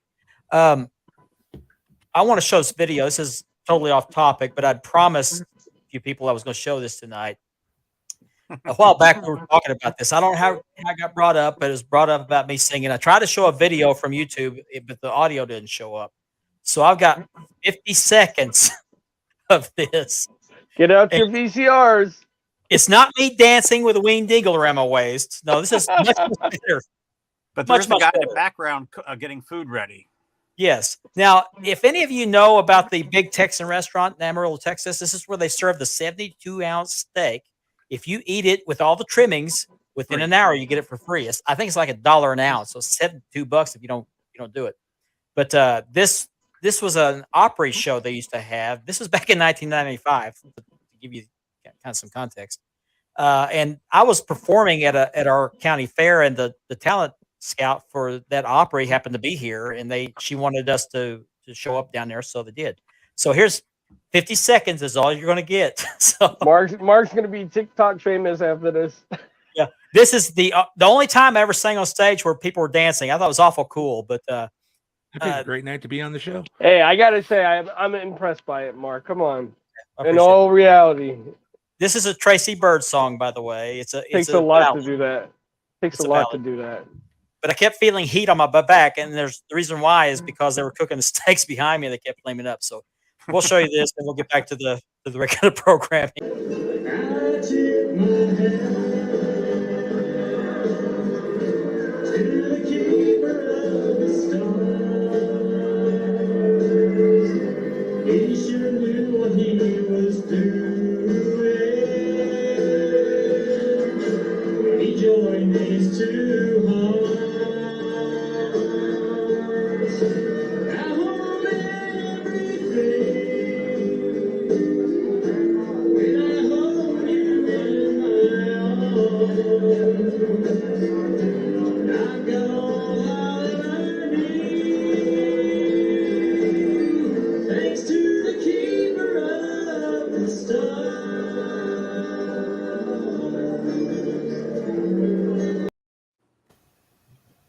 Hey, Mark, that takes a lot to do, man. You gotta be No, it was proud of great. that, man. But Mark, you should have changed the song to "Keeper of the Steak." Keeper of the Yeah, there you go. steak. There you go. You can Well, look see at the this guy, Good country ballad. So the guy that was good. turning the steak around. You can see the steam come up. Yeah. Well, a couple times, not in that video, but I did 2 songs. In the other video, it was flaming up, and I kept feeling heat on my back. My only question was, did you have a mustache? No, not then. No. Oh, okay. I thought you had one of those real thin mustaches back then. Oh, I like okay, the no. couple dancing in front of the stage while he's singing. Yeah, Yeah. that never happened to me before, and not since. So, we got another little guest showing up here for a few minutes. I want to hear this story. So, I would not be able to do that. Who the hell is that? Good Who evening, is that? everybody. he initially is turned me that? down. What's up? Gianni. How we doing, everybody? Good. Let's hear the story real quick. Yeah. It's gonna be a short story, actually. No pun intended. Mark says, Mark Laverty says, wow, somebody call America's Got Talent. Well, I this is 1995. I've grown a little bit since then. The Mark, pipes have. Mark, honestly, I thought you were Garth Brooks. That's Oh, what thank you. you. That's what you look like, dude. Honestly, You're a terrible liar, but thank you. Mark was that's collecting beside belts. the point. Mark was collecting belts way back when. Did you see the size of that belt buckle he had on? Oh yeah. That was the Got that, style Mark? in the 90s. He looked like every 90s country singer in that video. The hat, the buckle, the Western shirt. I'd get up on stage and sing Achy Breaky Heart. I did a boot scoot and boogie one time. Oh, cool. You have video? Stage. No, no, I don't. No, I don't it have ain't video. real unless we see the video. It's like Bigfoot. Well, that was actually, I wasn't supposed to be there. There was a girl that had entered. It's Wanda Jackson Festival. You know, she's a gospel singer, famous gospel singer, and in the hometown, which is in Oklahoma, they have a talent contest every year. And a girl from here was going to go, and she couldn't go, so I went in her place. And Wanda Jackson was one of the judges. So I got up there. It was in a high school gym.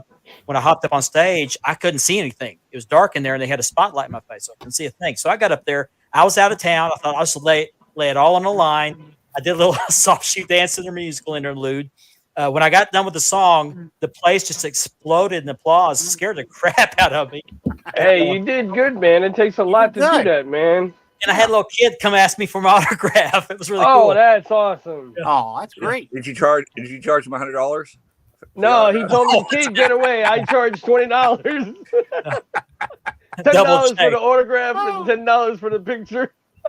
He didn't Virgilize anybody. No, I what's funny spent about a that- weekend with him at the Hall of Fame. Ralph says you look like Double J. With other wrestlers, and he wore the same clothes the whole weekend. Poor bird. Oh, jeez. Okay, let's hear a story real quick, and we'll go back to her.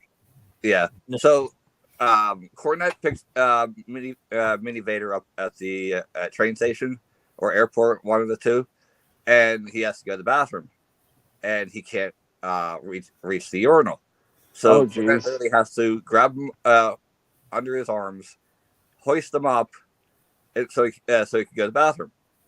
So Mini Vader's literally kicking like this while he's trying to pee. Funny story. Reminds That me is of a true story. It I bet reminds that me. was It reminds me of a joke. But I'll tell it after the break when we got a break coming up. Was it a short? Is it a short joke? Yeah, it's kind of a short joke. Okay. Oh, boy. Okay. So Okay, I want to remind uh, everybody this show is sponsored by Mark Leather Championship at Leathering for all your re-leathering needs. I still get to delay it. It makes me stutter. Also by Unique Spirit Championship Belts. They do a wonderful job. They did the giveaway belt and my custom belt. And this podcast, the YouTube portion is made possible by a partnership with the Brothers of Kayfabe podcast. Thank you, guys. Thank you so much. Yep. Thank you very much. Thank you. All right.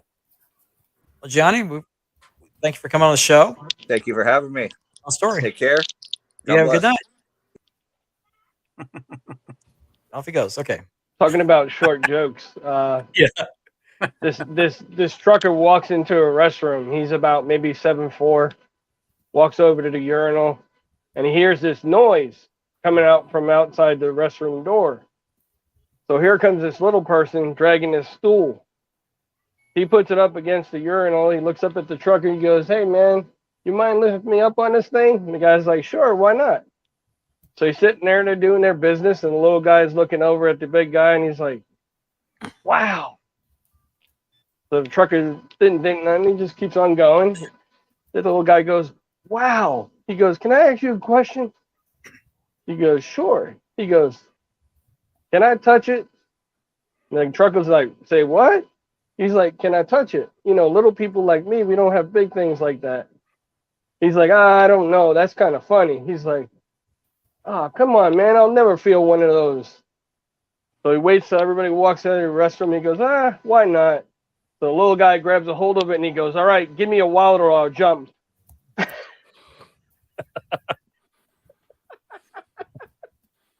Man. Nobody got it. But I'm Oh, I like, got it.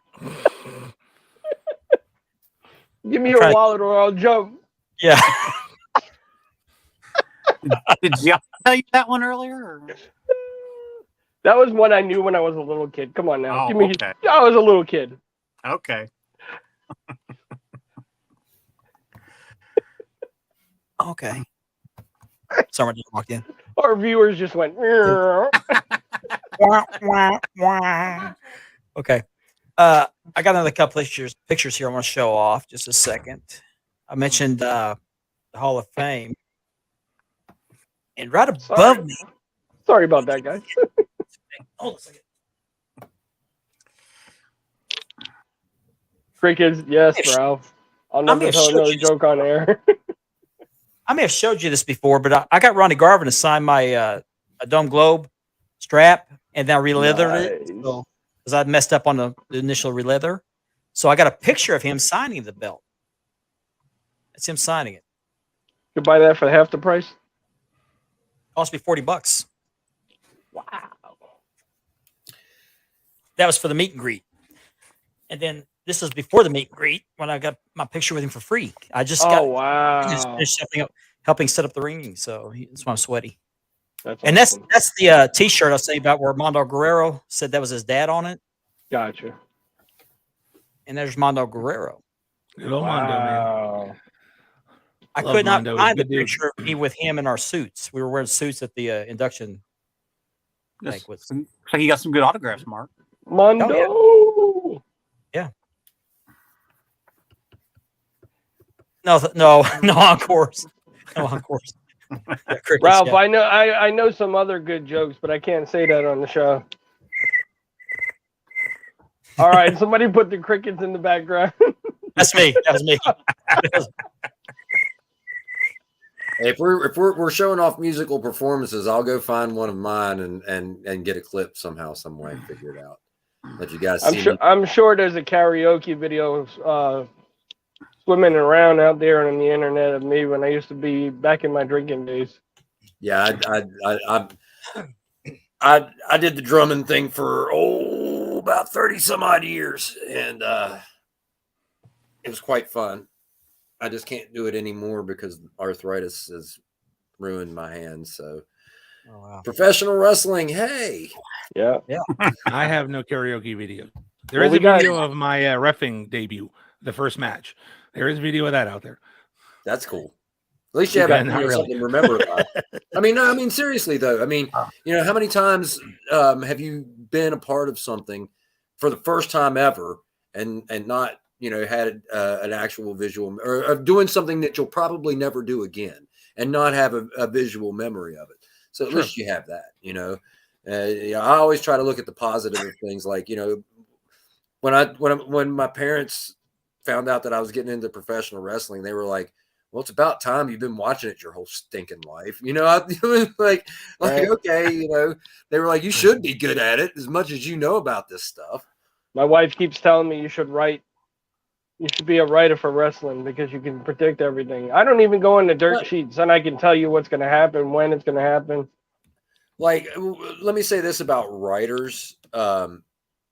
If you're going to be a writer for wrestling, you're only going to work for WWE. A lot of these other companies let the wrestlers do their thing. They just tell them here's what you got 2.5 minutes. Make sure you say time, place, date. And then after that, say what you want, as long as it's PG, not. Now, are you talking like a writer, like for a company and writing, or are you talking about like writing about wrestling, like what I do? Oh no, like just writing storylines and stuff like that. Oh, okay. So just you're like talking WWE, creative. yeah, Creative. creative. Yeah, I couldn't do what you do because I would never get done. I don't think I would ever be able to finish a project because I would be one of those people. I have a little bit of focus and a lot of things going on, and trying to do interviews with people and stuff would, for me, because I know I'm such a mark. Like I'd be like, what's his name off of on Saturday Night Live? You remember that time that you played that song? That was great. Chris Farley, yeah. Yeah, Awesome. yeah. That was awesome, man. That was Chris that was Farley cool. show. That's a meme. It's now. Yeah. You remember the time you lost the election and threw a fit? That was awesome. That was awesome, man. Yeah, I've got a lot that of- would be me.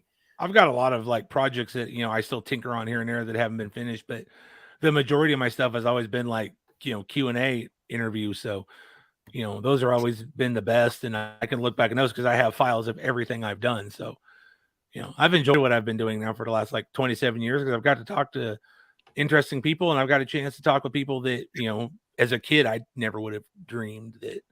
I'm actually going to write down my questions for Tony Atlas because whenever I do the virtual meet and greet, I kind of go, You're like, duh, you don't know what to say. I got on with Jake the Snake and who else?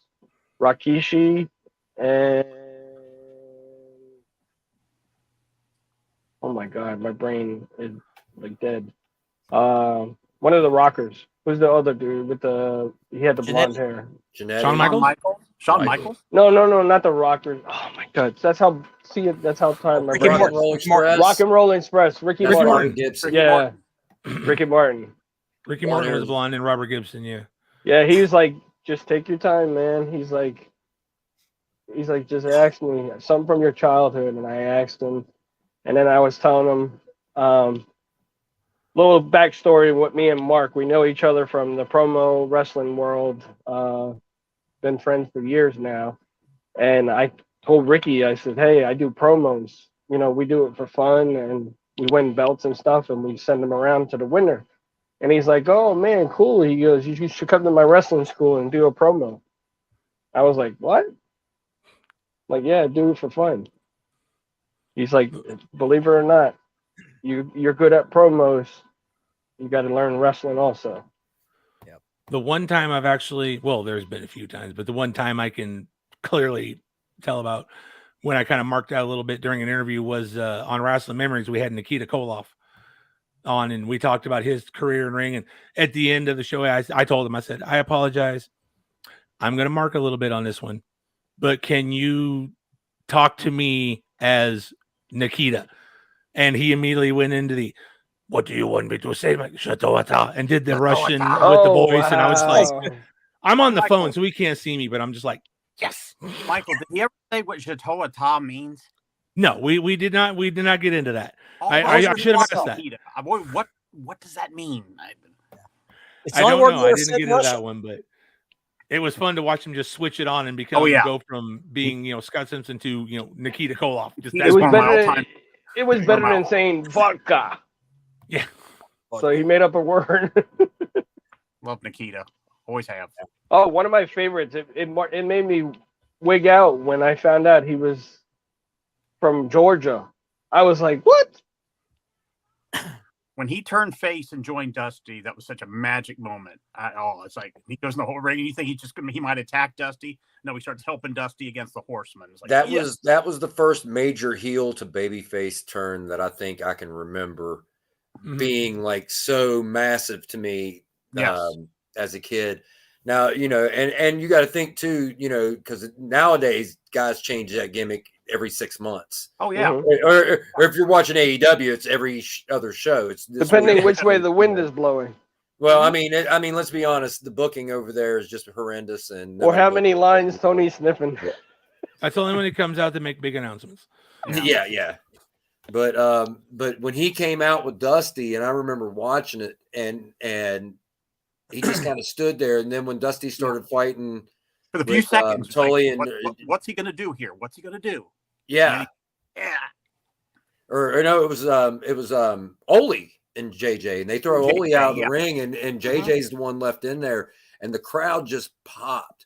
And I remember, I just watched this here again a while back, and then thinking to myself, man, listen to that place. I was like, I bet they found, the roof of that place 2 weeks later in Arkansas. Oh, yeah. I mean, it was just one of those things where that was like the first big heel to babyface turn that I can remember. I remember now, like there were like minor heel turns. Like I remember Pez Watley. That was one of the first ones I would remember. And Raging Bull Manny Fernandez turned on Boogeyman too. The biggest heel turn that shocked the hell out of me was when Barry Windham turned on Luger, and they lost. In the tag match. Yeah, and walked out. Nobody saw that coming. Yeah. No hints, nothing. And he Ben says, he turned and he just made that walking out of the arena. Yeah. Ben said, I would like to ask him about the sickle he hit David Crockett with. That was brutal looking. Yeah. That was brutal. Yeah. That was. You see David Crockett's neck or his head just snapped back. Mm-hmm. Hey, Mark, now you know where I got the idea of the chain. Yeah. Nikita Koloff. Yeah, I didn't ask him about the David Crockett cycle. We did talk about him coming out with Dusty. That was at the time when Magnum was in the hospital, the car accident. Yeah. And he was Dusty's tag partner at the time. So, They had to you know, get because some- of that and everything else, he went out there and he said when you walked out and he heard that crowd, he almost like forgot what he was supposed to do because he was not expecting the crowd to react the way he did. But everybody was so emotional about Magnum and all that. It just set up probably one of the best moments of his career. sure did. You know, I Definitely wonder broke if his he had the jaw. same reaction in the hospital with the staff as Wahoo McDaniel did when he went to see Ric Flair in the hospital after the plane crash. You know, they were going to call security and the cops because they thought they were going to go in there and beat him up. Oh yeah, they thought he was going to go kick his ass because they Yeah, they they were were feuding feuding at at the time. Yeah, kayfabe Yeah. was full effect back then. Oh yeah, yeah, absolutely. That's crazy. I want to Back change when gears here wrestling for a was minute. real. Oops, here we go.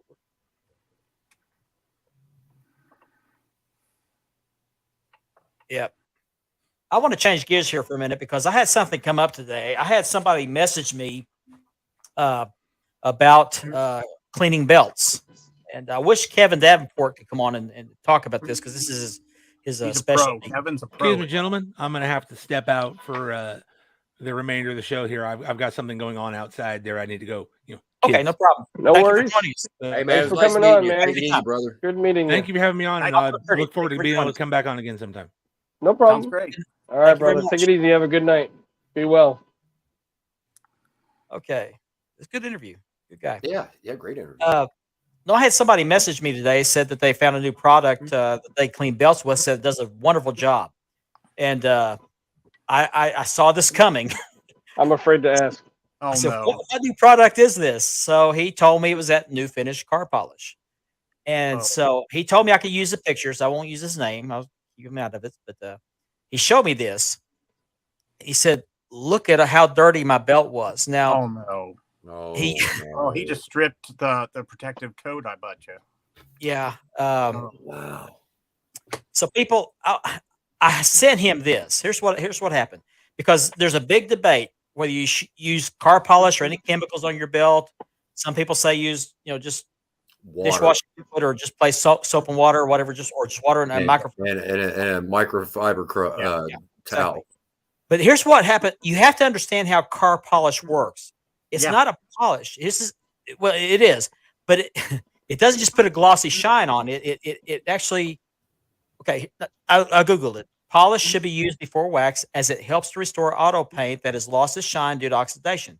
Car polish does this by removing a very fine layer of paintwork so the appearance of scratches is minimized as they settle into the coat.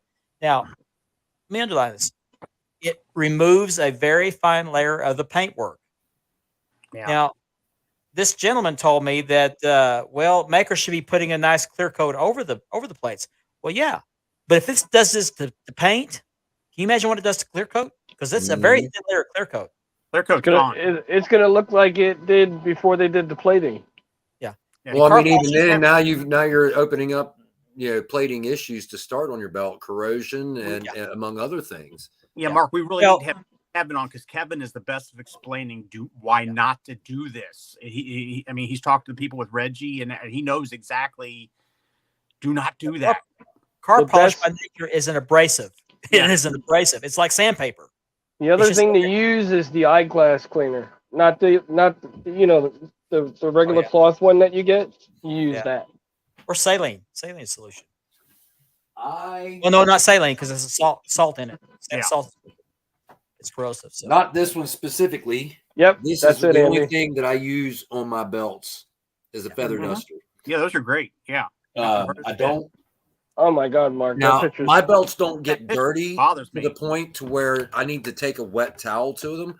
But if there's a heavy layer of dust, then I'll go get a microfiber cloth. I'll Mhm. wet it and wring it out because they bring out really dry. They hold that little bit of moisture, Yeah. just enough to take that off. I got bags of them. Exactly, man. And they're Yeah. cheap and they're easy and just use water. I'm against anything else. Walmart You always can has them use- on sale. You can use vinegar-based Windex as long as it Yes. doesn't have ammonia in Yes. it. Yeah, vinegar No based. ammonia. Even- Ammonia even free. then, mate, Buddy, ammonia free. Yeah, ammonia anything that's ammonia free. I don't use any kind of, because at the end of the day, vinegar is still is it an acid or a base? It's an acid, I think. It's an acid. It's either an acid or a base. I can't remember, but whichever one it is, it's still caustic enough over time to where it could possibly do some sort of damage to your A little your metal. warm water and microfiber rag. Like I said, I'll wet if I've got enough. This is it for me. If they get Oh on there my and gosh. I can't get off with this, then I'll use the microfiber cloth. Legit, now not this one specifically. This one's That kinda poor dirty. belt. This is all I use on my belts. Well, let me touch on this right quick. If your belt is that dirty, Yes. Yeah. yeah, Uh, that you- took off you- more than just What's dirt. on that? you need to clean your house, not just your belts at that point. It's clear coat. Now mine are pretty dusty. Mine are Everything pretty on that. dusty. Well, That's- what's that, Andy? No, I was just saying. You just look at that one pad and you see all that black. It's paint. It's clear coat. It's just scary It's to gone. think. That's what it is. It's gone. Yeah. It's- Well, what he told me, and I've heard this before, that from several people that I've done this for over a year and I've never had any issues. yeah, a year, yet. 2 years, Not 4 yet. years Not down yet. the road. And not yet being the key words. Not yet. If you're faithful to clean and polish your belts, like I'm not, over time it will go through each layer of protecting. Mhm. Protecting. Yep. Protect it. So. I clean all my belts maybe once every 5 months, if that. Thank you, Ben. Yeah, If it's I that dirty, agree. it's all Yes. contaminated. Exactly. My car polish is not the thing to use. No. They use it for clear coats on cars, but those clear coat it's thicker. It's a lot thicker, and over time it'll get to the paint. And that's made for cars. It's not made Made for for cars. anything else. Well, remember, a car is an alloy. It is not brass. It is not zinc. It is like a plastic meets metal alloy that they've put together, and it right there it says it removes a very fine layer. Mhm. Over time, your clear coat on your car will be eaten away if you polish your car. Yeah. Now, I didn't bring this up to start a debate with anybody because I know a lot of people feel strongly about using the car polish. Hey, you use whatever you want. just It's your saying. belt. I'm not. You have to understand how car polish actually works and make up your own mind. This belt Exactly. is 10 years We're old. not telling you what to do with your own belts. We're just telling you what we prefer. If Yes. you're comfortable doing that, that's up to you. I choose not to do it, but just understand how car polish works. How did you get my It's an title? abrasive. It's an abrasive. It And may we not should be do- harming we your should belts now. probably but do you it. like every week, like take 5 minutes and just talk about care for belts, and kind of and just kind of make a weekly thing where, hey, we got 5 minutes left, and here's a quick thing we've learned about taking care of your belts. Hey, don't use this or this, and just kind of repeat it because repetition works. You keep repeating things over and over, and eventually people learn it. But Hey, let's definitely have Kevin on that night because Kevin can tell Yep. you exactly. Kevin, If you want to know a funny story, when I clean my belts, I actually put my rubber gloves on. Nothing wrong with that. Okay. Since we're all being, patriotic here, yes, one of the best belts of all time. Definitely. I love this belt. I love it. I'm not gonna pull mine out because I'm gonna re-leather it because of the side plate's too small. But I want to do something because we're running low on time. Nice. We're running low on time, so I want to do this real quick. This is my Dome Globe from Fandu, and I Now got you're the just showing off. no. There's a point to this. There's a point to this. You can see this is the artificial strap, the artificially Yeah. Yeah. synthetic strap. You see the screw holes are covered. Okay, Mhm. this is a rare thing I've seen. I haven't seen this by anybody else because I don't think anybody can afford to do it. Here is the real leather one. With the Yeah, it's screws covered. covered. Yeah, this is not mine. This is not mine. Not This yet. is simply for re-leather. Yeah, So, somebody here may or may not have gotten their taxes and may have already looked in on getting a Fandu, maybe. And well, let me show you something here real quick. Well, Just real mine quick. haven't come in yet, so it's got to be you. Okay, this is the artificial strap. See how floppy that is? Uh-huh. It's not bad, not bad. Okay, here's Bad. the real leather one. Oh, So- wow. Hey, look at that. But if you look at them from the front, they look identical. I was They gonna look say, I identical. can't really tell the difference between the two just by you holding them there. No, I don't have enough room here to hold them both up. But What about the weight compared to both of them? I don't know. Let's see. They both weigh 7 pounds. I'm sure Yeah. the leather one probably weighs a little bit more, just because. Well, It's they're slightly seven- heavier, not much, but They're slightly 7 pounds. Why they call it 10 pounds of gold? Because Gordon Soley. Charlie Ray said so. because it's 10 pounds. Yeah, That Chris. the ones we get to have that we can buy are only 7 pounds.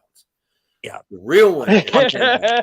Hey, look, I've held the real one, and it feels like it's 10 pounds. Yeah. It's pretty heavy. I'm not gonna lie. That's what she said. No. Another quick thing I wanted to do. I still got these 2 belts for sale. I want to touch on this real quick. I've got this NWA TV by Mayam Madasser for $350 shipped. So hit me up. It's got the red backing. It's also a hit on his leather. And then this one here, I've been asking $350 shipped, but I've dropped this to $300 shipped. This is by Muhammad Asif. That's a Texas. That WCCU. Texas is nice, man. That's I like actually that. a really Yes. nice champion. Yeah, that's actually That's nice. a nice belt. So I will be posting it in the sales groups tomorrow. So if you want it, hit me up after the show. But I'm asking 300 ship for this one. Let's see. Put that there. 300 ship. Oh, I forgot to tell you guys. I got me another Dome Globe belt buckle coming. It is not the Reggie Parks, but it's still a Dome Globe belt buckle. I found it on eBay and I snatched it up as soon as I saw it. Nice. Ah, man, sorry. Damn all of you. What happened? Well, I'll be damned. Because I guess we're all holding that US. Yeah. Oh, well, I got one here. Love Andy's I'm like, also joining the party. "Woo!" I might as well join the party. Let's you go. Yeah, Mr. Nawaz. I mean, he made it just like Classic Shields. I love it. I Unique love it. Spirit did this one. I did the leather on it, but the side plates are a little small. I got bigger side plates. I'm gonna put them on. So Still looks great. thank you. Yeah, I don't like the way I did the leather job. But we'll fix that. So anyway, we got a couple minutes left. Oh, I know the guy that did mine. do you? Yeah. I got one of those I hear coming, it. by the way. Guy. He's pretty good. Yeah, I got one of those NWA TVs coming. I'm gonna give it the Mark's Blood treatment. There you go. Are you You gonna know, hit it with? Are you gonna hit it with a dash of miracle water? There you go. Yeah, That is sweet. isn't it though? hmm Unique Spirit did a real good job on that. They did. Really did. I don't know why I showed that video. We were talking about before about me singing, and I just It was cool. get it man. out of my system. So It was actually awesome, man. We're all razzing you, but it was good, man. It takes a lot to do that. Ooh. Dinner and a steak couldn't get any better. no, I didn't get the 72-ounce steak. Oh, you Um, didn't get a steak after the show? Oh I probably wow. did. Oh, I'd have stayed for a start. I made sure, like, look, if I'm performing, you got to feed. Yeah. Gotta They have That's didn't all- give me any food. They gave me a pen. To That's answer a hard Facebook one, users' Calvin. question, That's Calvin. Calvin. Yeah. Jeez, if I had to pick one belt, actually, the favorite belts in my collection, Oh, Show James real quick first. I would have to say the 3 that I got from Mark. can y'all see that? I can't 10 see it. pounds of gold, the NWA TV title, and my US Luger. my favorite This one. IWGP. I love it. Oh, hold on, let me take this down. Just a second. It's blocking. This one right Yeah. here. This bad boy right Stone here. Cold. Yeah, that's awesome. Richard just wants to show his off. This bad boy right here too. Also made by Unique Spirits. Unique Spirit does a great job. Great job. He does He's not. He does proven. nice work. I've got a NWA TV set of plates coming and a set of plates for the silver NWA US to replace one I sold. I And think I'm going to put I've seen me the a pictures of it, Panhandle and I'm layaway. really looking forward to getting it. Have you made sure that the side plates on that US is going to be flat, not curved? Well, flat, yeah. I initially told him not to have the raised edge on the side plates, but I got to looking at the original. It's really hard to see, but I think it has the raised edge. It has a little bit of a raised edge. I was looking at it here the other day, and because me and you were talking about that, remember? Yeah. And Let me pull up the pictures he sent me. Just a second. Show you the plates. Y'all keep talking. I'm sorry. Yeah, they do an excellent job. I mean, this belt is awesome. So, I just want to get it re-leathered. Yeah, get Because your I'm- concho. Get Yeah, your I concho. want the conchos on it. Yep, That's to bring that classic back to it, all right. that classic look to it. Mhm. I got to organize my room. Everything's all over. It happens. My wife's like, "You say that every week." Okay. Let me upload these to the StreamYard and I'll show them off. Let's see. I'm actually running out of the room. I just got tons of figures in the last. We'll go over about a couple couple of weeks. minutes, but it's okay. I got company, so I got to get to my company. But I want to show these off real quick. Got to plug Unique Spirit. He is a sponsor, you know.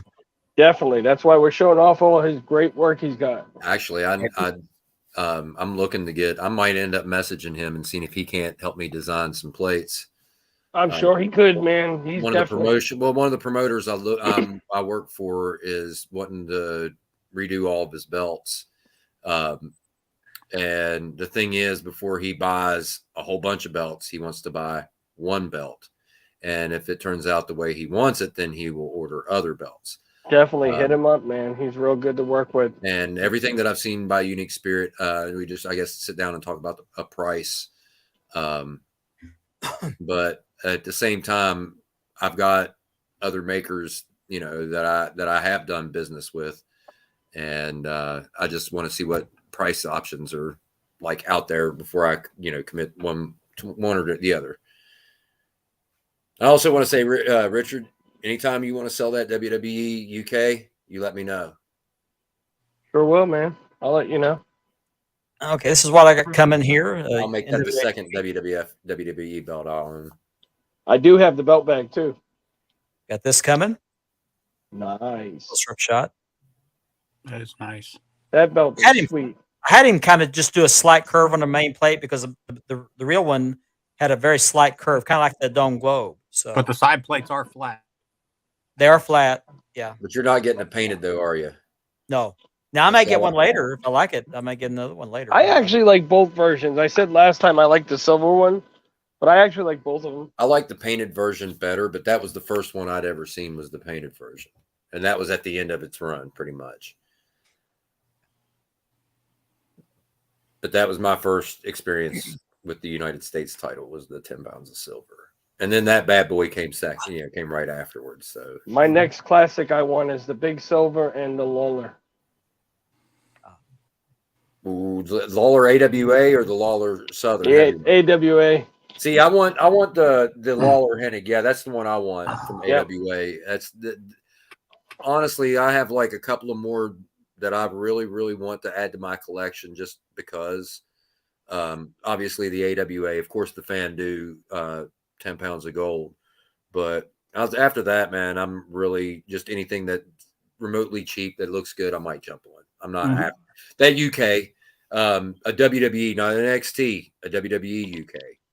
Yeah, I don't want the Beautiful NXT. belt. I grabbed that when it first dropped.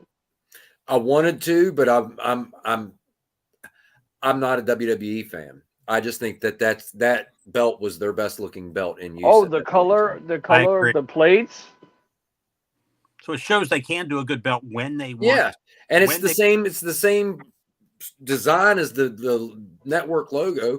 Just shrink the network logo down like it is on the UK, and come up with a new design around Yeah. it, man. It doesn't need to be so damn big. I can tell you what, that UK WWE belt, if you put that on ox blood leather, it'd be awesome.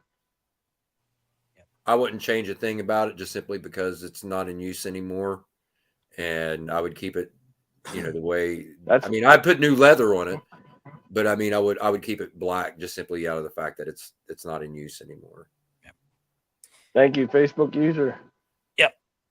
Well, we are out of time for this week. I want to thank everybody for joining us tonight. I want to thank our guest, Michael McCurdy. Hopefully he'll be back sometime soon. I want to thank Richard, Andy, and James for joining us tonight.